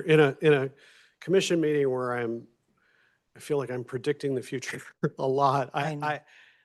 I do, Commissioner, think that it's very reasonable for us to assume that both the state and us are going to care about demolition of that stadium. And will the contracts speak to that? Yeah, I think they will. Community improvement fund and how that works out and whether any of that is specific to Wyandotte County, I don't think anybody's going to be surprised that we're going to want to know that some proportionate amount of that is going to land in this community. What exactly that looks like, I don't know. And how hard that is to get, I don't know. But, and we've touched this before tonight, but it's such an important question of that $275 million of infrastructure that we see when we look at that there, how much of that is going to be covered by the STAR bonds? Like, I am certain there will be negotiation about it. I also feel certain that that some of it will be covered. Can I tell you that it's all of it? No. Could I tell you that it's most of it? I don't know. It is really hard to say how that negotiation will turn out and it's kind of it's a problematic part of the process, the way this is designed. But I do feel comfortable telling you that not all of that 275 is stuff we're going to have to figure out on our own. I really do believe that the definitive documents are going to ultimately carry through what's in this term sheet and is very clear from that exhibit, which is roadways, access drives that are about the stadium. Yeah, that stuff is going to get paid for by Star Bonds. I feel strongly about that. The good question, and the thing I just don't know is how far does that go? Right. So. I do think, I agree with you. When you stated that, I thought, well, all of it, you know, is Yeah, about our the answer is all of stadium. it, Yeah. right? But, Well, and I don't know if we can go back to the slides that you shared with us.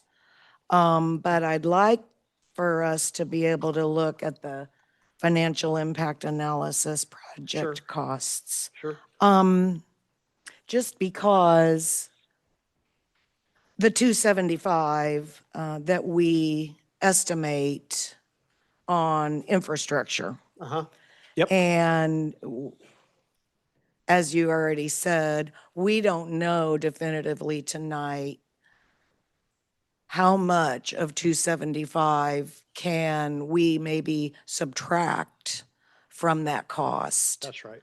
But if we took a stab at it and said maybe half of it, you know, then that's half of 275 that goes back to our bottom line, Yeah. as far as I can tell. I'm not a mathematician, I'm not a statistician, but I do know how to use the calculator on my phone. And I mean, frankly, if you can take half of 275 and add it to the net surplus, that's looking a lot better Yeah, no, that's right. for us. That's And I'm right. trying to find ways for all of us collectively to find our way to saying there's benefit to Wyandotte County. I think at the end of the day, every single one of us, and I'm looking at you, but I'm speaking to everyone, we are looking for what is in it for Wyandotte. Yeah. Um, Yeah. and part of what's in it for Wyandotte, I will say, is the excitement of having the Chiefs. That bet. is exciting. You bet. But our people want more than that. That's great. Right. And we're all happy to go wherever we go and say, you know, the Chiefs is in my community. It's in my hometown. Right. But we are desperately looking for ways to help our community also believe that there is a financial benefit for Wyandotte County. And 92 million in our conservative estimations. Yeah. Again, without really knowing if it's 100% true or 100% correct, it is still a net surplus as we see it here. Right. I'm looking for ways for that to be a bigger number. Yeah, of course. Commissioner, just to do the math, let's do the math really simply Sure. and make two assumptions. Just for, again, I don't know that this is how this is going to play out, but if 200 million of the 275 was paid for by Star Bonds, then you have you have nearly a Right. $300 million net surplus.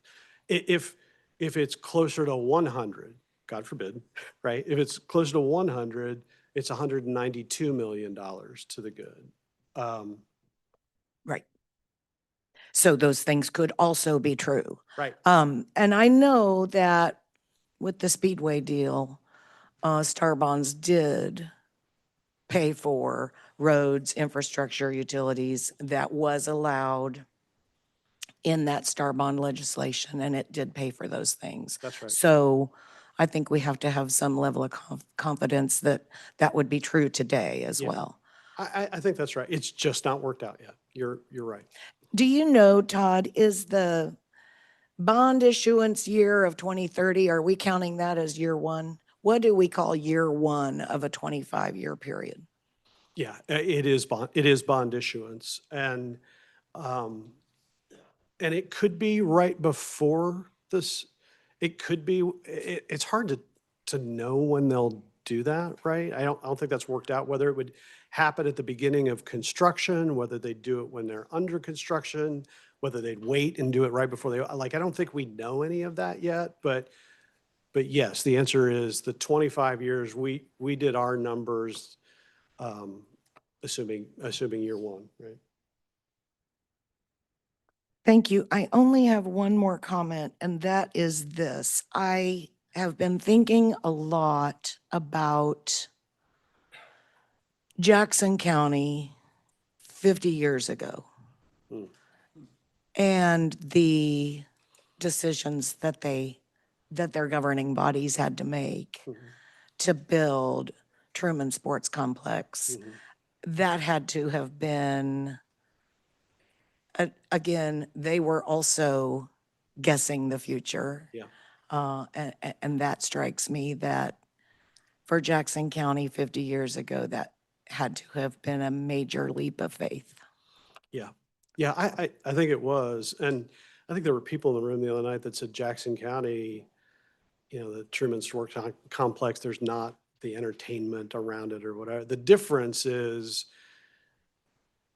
if the stadium lands on the location that we're showing you, there's a lot of good stuff around there that's out there right now. There's a lot of development that's complementary and synergistic with this. So it's probably a catalytic event that combines with a bunch of other good stuff around it. And it does feel different. Like what does that mean? I don't totally know, but it does feel like a different type of investment for the team and for this community than that was. Because I think that one really hoped that there was going to be a bunch of good development that came around it. And I mean, you heard people here on Tuesday night saying that there's disappointment about whatever happened out there. And this feels different because of how good the stuff is that's out there that's around it right now. And Thank you. that's my 2 cents on it. Thank Yeah. you very much. Thank you, Commissioner. Are there any other comments or questions from the commission board? Commissioner Pacheco. Thank you, Mayor. Pacheco, District 5.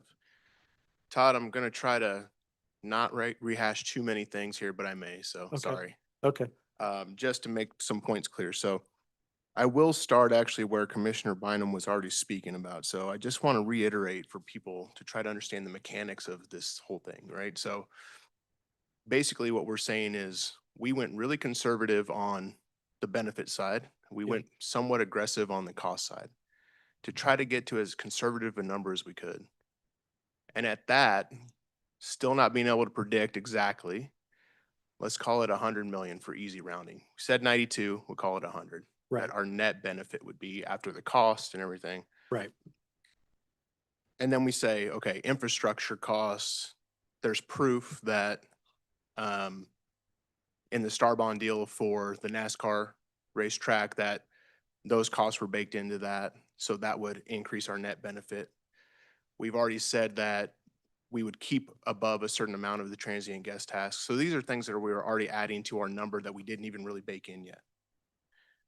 But all of that really to me leads to, and here's where I would like your opinion is, we heard a lot of questions the other night from people. You heard a lot of questions. You tried to answer all those questions tonight, a lot of them. And all those questions are really good. Yeah.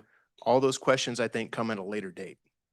Yeah. I think the reality with which we're dealing with, and I think that's the one we all need to reckon with, is that's not the question that's in front of us tonight. The question that's in front of us tonight is whether or not we pass an ordinance that has some rules that we made, that you made really for us as our council and your team to try to protect Wyandotte County from something that I'm not going to speak for everyone, but in my opinion is going to happen anyway. And what this allows us are protections that would not have otherwise been there. Things like district size, things like the fact that, you know, there's actual documentation of things that we control, right? And I think that's really the crux of the issue here tonight. We can talk about who's going to do the demolition cost, you know, how does this affect Piper School District? There's a lot of great questions. But really, in your opinion, and, you know, what I really want people to understand is, in your legal opinion, in representing us, do you feel like a vote of not passing this ordinance puts more undue pressure on us as a county than if we didn't, in regards to future development agreements that we may or may not enter with the team, and our ability to be good stewards with the state? You know, because I think we're all trying to be in a situation in which we trust that the state will want to work with us in a friendly fashion from here Yeah. moving forward. Yeah. But I mean, it's in paper, it's written down that they have the opportunity to do things without us if we don't pass this ordinance. So I That's just true. want that to be clear for people. Yeah, it's a fair question. I want to be as honest and straightforward with you as I can. And I know some of this is, hey, you're asking for my opinion. So here goes. Let me start with the last thing you just said, which is, does the state have things that it could do without it? If you voted no, it sends a, it sends an interesting, if not dismissive message to the Kansas City Chiefs who want to choose Wyandotte County as their home, right? So I think we ought to start there. That sends a really interesting message to the team. Would they still come to that location? I don't know. I have no idea. But if you assume that they do, like I don't think we can assume that, but just for the sake of your question and pursuing the dynamic question, assume that the team's offended by that, but still decides to come because they like the access off of 435 and 70 and the other stuff that's out there. Let's just assume those things that I was talking about at the beginning of this session about the power that has been vested in the state by the statute, they could go draw the boundaries of the district anywhere they want, and probably would, and could definitely proceed without us and without this community. Are the agreements the mayor's been working so hard on about the bridges, is that in jeopardy? Yeah, probably. I don't know. And I'm not suggesting that anybody in the state would be vindictive. I don't know, but I think that we're talking about those bridges because the Kansas City Chiefs are coming to your community and people need access to get here. So, I mean, the state's always a good partner to you to begin with, but there's a spotlight on those bridges, and Mayor Watson in pursuing that has such traction because people need to be able to get to this thing. And so do we lose that without a yes vote tonight? Maybe. And importantly, I know I've harped on this a lot tonight, but all those documents and decisions about what happens when this thing, if it has to be demolished, we very clearly lose a seat at the table about the documents, because there are documents we're just not a party to that I do think impact. If the team's not, is offended but still willing to come to this location, you don't have a seat at the table about the documents. You don't have any approval rights. You don't have, you don't. And you are, I think you're in a different position than if you vote yes. I know I'm talking around this, but I hope there's enough in that it answers your question. I hope that answers your question. No, I think you elucidate my point really. And I think that's what it comes down to, is that this is more of a strategic play on our part. It's my opinion. I think the team has clearly shown us that from a conservative standpoint, this stands to be something that makes us something. And we don't know how much, could be up to 10 or 12 million per year, could be only 1 or 2. It's not nothing. It's more than the land's giving us right now. But here's the thing. We, with passing this ordinance, control the narrative now. We haven't controlled it for the last however many days, since December 20, whatever, right? This is the one opportunity we've given ourselves with some things baked in that protect our community that we wouldn't have otherwise had. I think that's what the entire commission has considered to this point. Is the thing that I'm most heavily considering. So, and then finally, you know, I think we're making these assumptions off of 25 years, as you said multiple times tonight. So that's already not 30 years. So even in our conservative universe that we've created, we've already knocked off 5 years, thinking we're probably going to pay it off a little bit sooner than 30. Yeah. And so then the team would tell you, well, 10 to 15. Well, who knows? I mean, let's call it the middle and 20.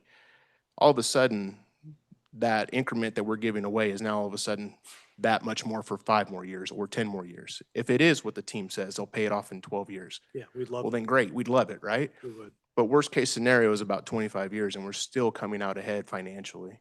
Yeah. And I think all the other things that would go into it, like infrastructure and upkeep, we've already said, hey, looks like probably we're going to be able to make sure with this ordinance that none of that upkeep is going to fall on the unified government. That's all going to be built into that $7 million rent, and we can call it whatever it is, you know, doesn't really matter. But anything beyond that, you know, that's on the team. You know, so these are things that are real concerns of the community that we all heard the other night. And I don't think they come from a point of not being educated, but those are just real concerns that come up with these sorts of issues all the time, these big major deals. And at this point, we're at a situation where we can control the narrative ever so much more than we did even a week or 2 weeks or a month ago. So, Commissioner, appreciate that. can I Please. chime in with 2 things? One, I want to talk about very briefly about why we picked 25 years as opposed to 15 or 30. And folks in the bond world know that when you go out and you issue bonds and you sell them publicly, there's always a coverage ratio. You don't, if you project $100, you don't sell $100 worth of bonds. You would sell something less than that because the bond market wants coverage. And sometimes it's 125, sometimes it's 1.5, sometimes it's 1 1/3, but there's always coverage. And so a deal that pencils out to projection should always pay off early. And so we were not as, we were conservative about how much coverage. So anyway, that's why 25 years. The other thing is, I want to be careful about suggesting, and I hope I haven't implied that that the ordinance gives us control. I don't think it does. It doesn't. I think all it really does is gives us a seat at the table and an approval right and a right to ask good questions and point to things in the documents. And so if I've suggested that it's control, that's too strong. We're not in control. We're not in the driver's seat here. No, I would agree with that. I think it gives us the seat at the table. It gives us much more leverage potentially, or an ability to actually be able to look over things and us make some more decisions about it than we otherwise would have. Or perhaps control is not the best term, but Yeah, it gives us a little bit, we got our hand on the lever a little bit more in this ordinance.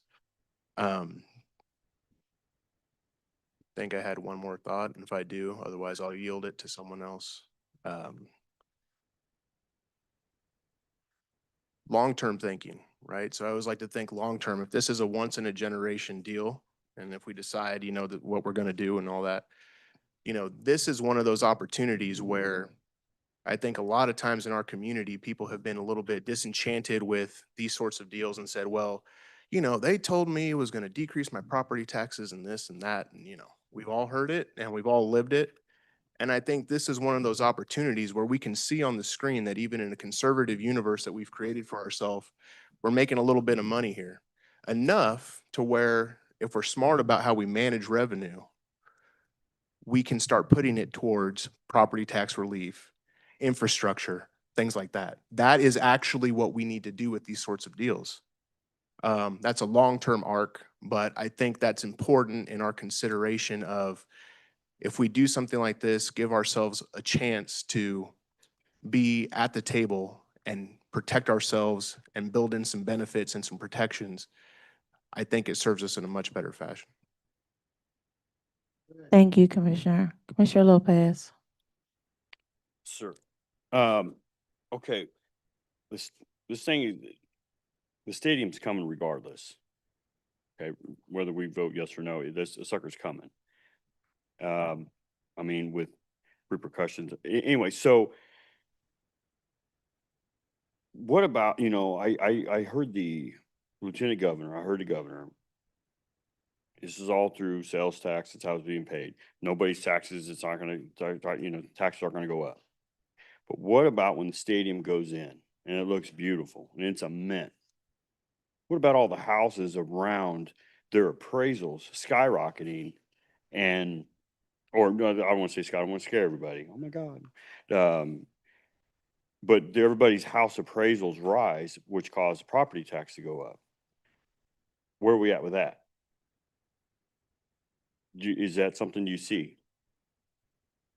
Yeah, your appraiser could tell you better than I could what an NFL stadium's gonna do to those property values around, I don't think I know, Commissioner. Okay, thank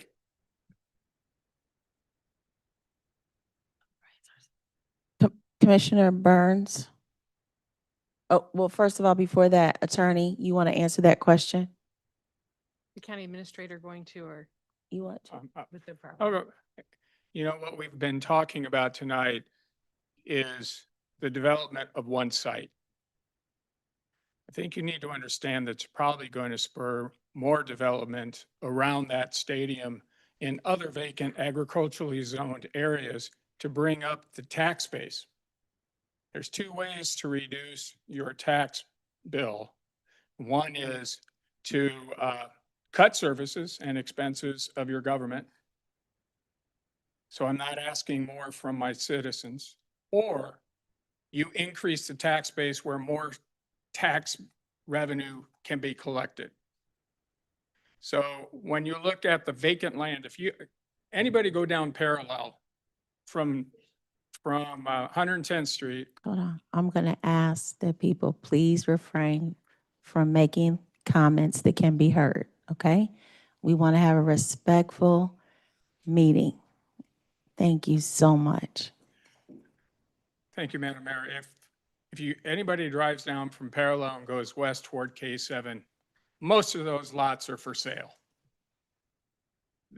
People want to have a return on their investments. Now, it's going to be accelerated when you have something like this. Mr. LaSala talked about a project like this will catalyze development in the area. So yes, there's going to be changes, but the expanding tax base will allow more revenue from more people for higher assessed valued property than agriculture to help pay the services. So that's one dynamic that you can expect with the development of something like this. It's not just what's happening on the identified project site, the stadium and the entertainment district. It's going to flow over into areas that aren't in what we're calling the defined project site. Thank you, Mr. Johnson. Attorney? He answered for me. Thank you. Okay, thank you. Commissioner Burns? Thank you, Mayor. Are you ready to entertain a motion? If there are no other comments or questions from the commission board, yes, I am. Okay, There is someone who wants to, Commissioner Howard. Go ahead, Ms. Commissioner Howard. Howard, District 1. I appreciate you, man. I really do. I appreciate you too. Yes, talking to Todd. No, I appreciate you too.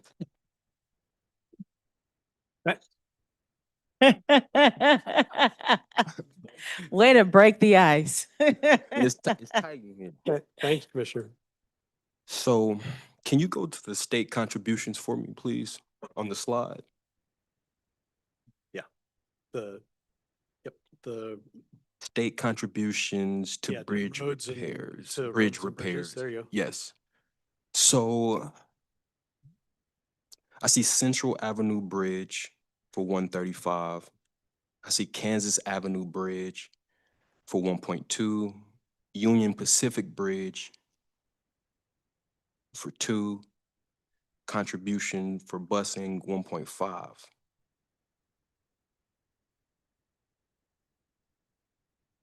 How did we come to the conclusion that this was what the county needed currently?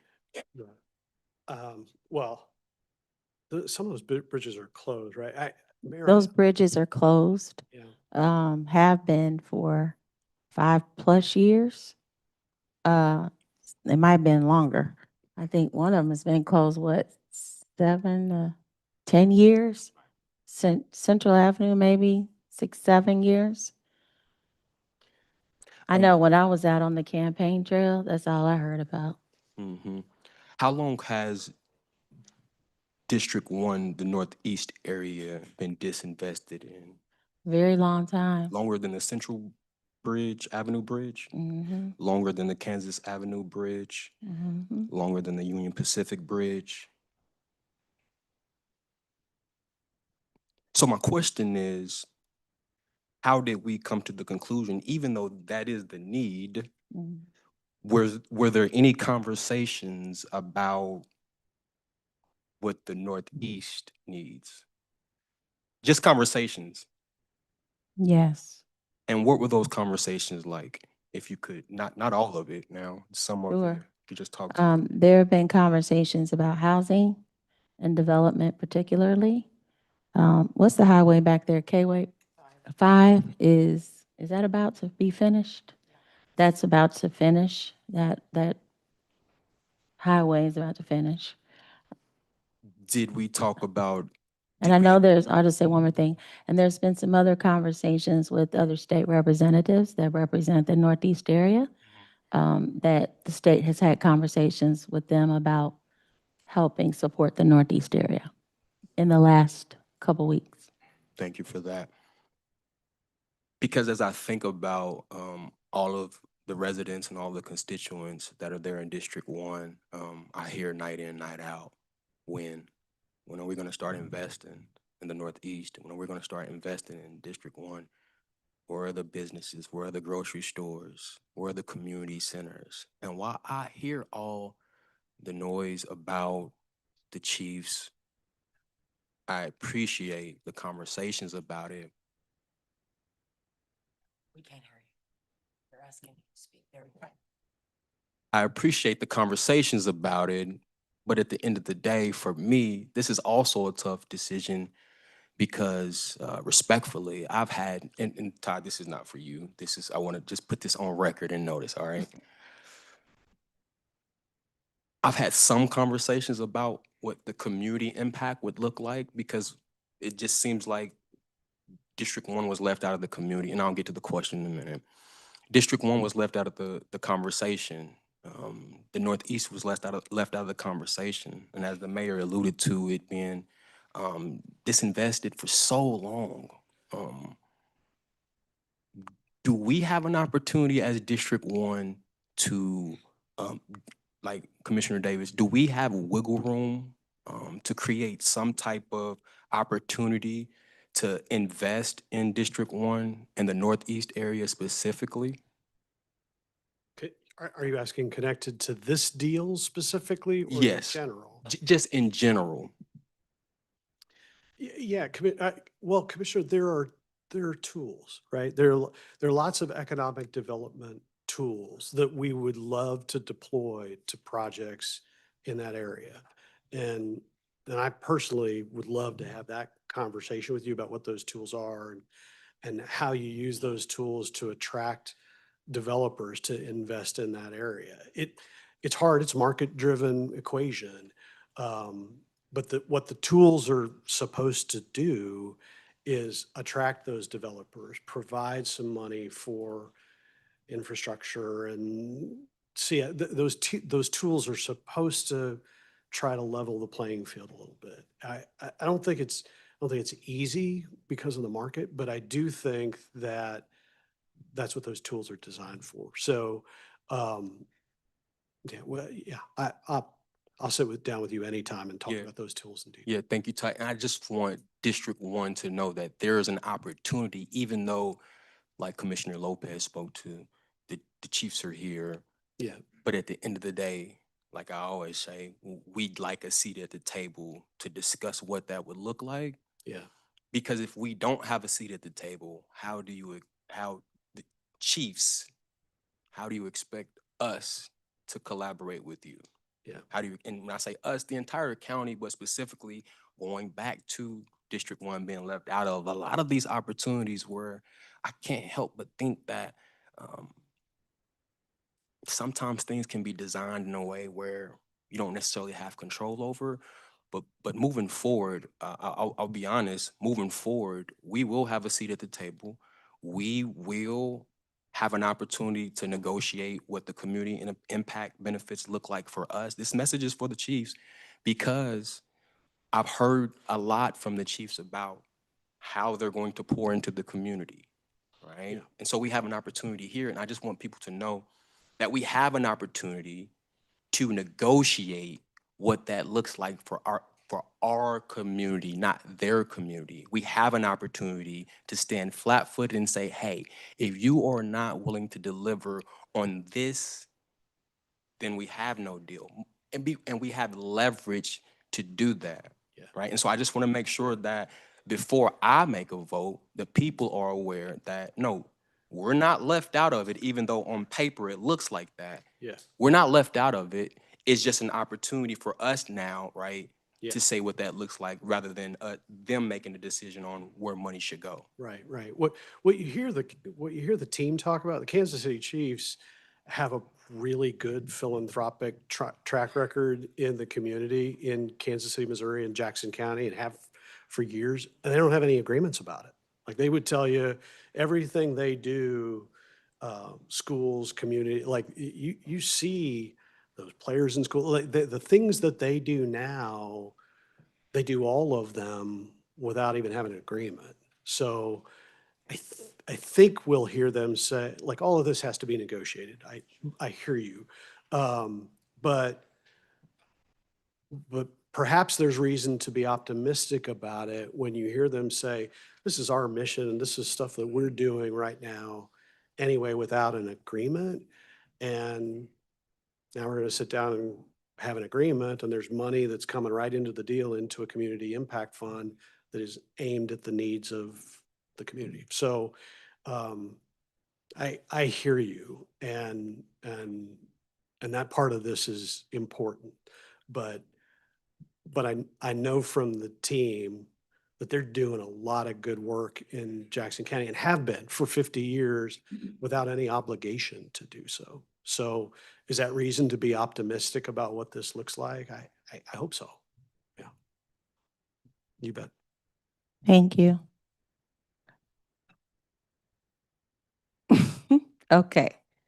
Are there any last minute comments or questions? Okay, well then, hearing none, I will entertain a motion. Mayor, I would like to entertain a motion to approve an ordinance electing to participate in a star bond project by pledging local sales and use taxes as a source of payment of star bonds issued by the Kansas Development Finance Authority related to a sports stadium. Mayor, second. Okay. Attorney? Yes, I would like to clarify with the first and second that the version that you are, that you moved to pass is the last version that we received and the version that Mr. LaSala went over. Okay, Yes. Yes. Yes, it was. yes, that's correct. Thank you. Okay, I have a Motion and a second. Roll call, please, clerk.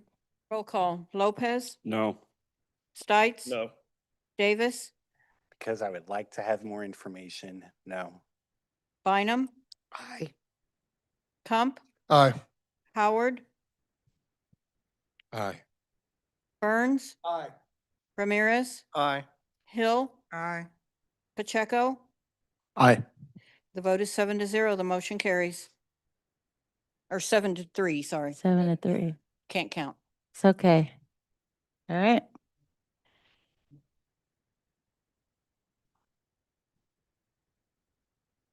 We have one item remaining under the standing committee's agenda this evening.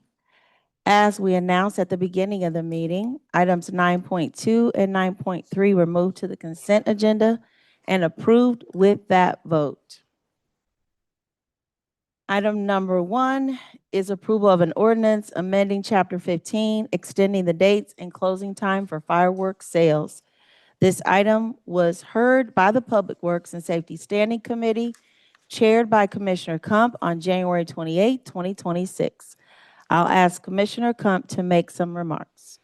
Thank you, Mayor. This item was before the commission previously, and we voted to send it back to the committee for further discussion. I think the primary concern of the commissioners was, as it was presented previously, there was a kind of an amorphous reasonableness stop time. It was 10 o'clock or otherwise reasonable. Mhm. I think that caused a little uncertainty and confusion. So back at committee, we voted to advance it with a hard stop at 11 p.m. and expanding it to June 27th, July 4th for sales. Okay. Do you have anything you want to say? No. Does any member of Commission Board have any questions? Comments? Hearing none, I'll entertain a motion for approval. Move to approve, Ramirez. Thank Second. you. Can I get a second? Pacheco, second. Thank you. There's a motion and a second. Roll call, please. Roll call. Lopez, Aye. Stites, Aye. Davis, Aye. Bynum, Aye. Kump, Aye. Howard, Aye. Burns, Aye. Ramirez, Aye. Hill, Aye. Pacheco. Aye. The vote is 10-0. The motion carries. Thank you. All right, I think that does it. I want to thank everyone for being here tonight. I just want to add that this was a tough night for our commissioners, but I want you to feel that there is hope within our community. There are some significant highlights within our community that we have something to really be proud of. We have been in a star bond district that has been very successful. And I think that we need to be able to trust this commission board and the decisions that they've made tonight. I fully support the majority vote. And I believe that we will continue to work together toward a more peaceful and just community, but more importantly, for the growth of our community. We have been a community that's made some big long shots, right? And we also have some new beginnings. And I remember when the legends came out, and some of us thought that was crazy. But look at what it has generated thus far. We have now become a new tourist destination. And now we have opportunity to focus on areas that have not had any priority. When I ran for office, before I even realized the Chiefs were coming here, I knew that there was opportunity, and I knew that I would be working with a team that will do fair by the entire county. And so regardless of what happens with Chiefs, we will still see growth in other areas. I stand behind Commissioner Howard and believe, and just like I stand behind every other commissioner here, that there's not just one area that's going to grow. And we pay taxes just like everybody else. I know I don't want my taxes to go up, and I don't want to be impacted negatively by what happens with the stadium. But I'm also very optimistic because we have been one hell of a resilient community. And when we stand together And when we focus on what is really the most important thing about our county, which is our people, then I think we can make collective decisions and work together to make it work. I believe in this county, and I believe in you. And even though we may disagree, we can still work together and be the county I know we can be. When it comes to my children and you mess with my kids, I'm like a mama bear. I'm the same way about Wyandotte County. I need you to trust us. I need you to trust me. I need you to trust the new commissioners that have joined a seasoned commission team. We cannot do this without you. And I know you all have had opinions about what we should and shouldn't do about the Chiefs Stadium. But I will tell you this. We are going to stand collectively to ensure that those benefits are applied. We're going to ensure that we do right by spending. And we're going to focus and prioritize the areas that have been disenfranchised. We're going to work together. I'm just asking you to work with us. Just work with us and trust this was not easy to make tonight. It was not. But we do believe for those in the majority that it was in the best interest of our community, and you will see it. We're prayerful that it's going to happen. So I'm just asking you to work with us again. And let's continue to be that community of long shots and new beginnings. Let's continue to be the community I know we can be because we have that potential. I want to thank again the Stinson team. I want to thank the state of Kansas. I want to say most of all these commissioners. I applaud the hard decision you had to make, whether you voted yes or no. I have the utmost respect for you and love each and every one of you. You guys, meeting is adjourned. Oh, sorry, I gotta have a motion. David, second. All right, it's been moved and second. Roll call, please. Roll call to adjourn. Roll call. Lopez. Aye. Stites. Davis. Aye. Bynum. Aye. Kump. Aye. Howard. Aye. Burns. Aye. Ramirez. Aye. Hill. Aye. Pacheco. Aye. 10-0, the motion carries. Thank you. We're adjourned. Record 2.5 hours.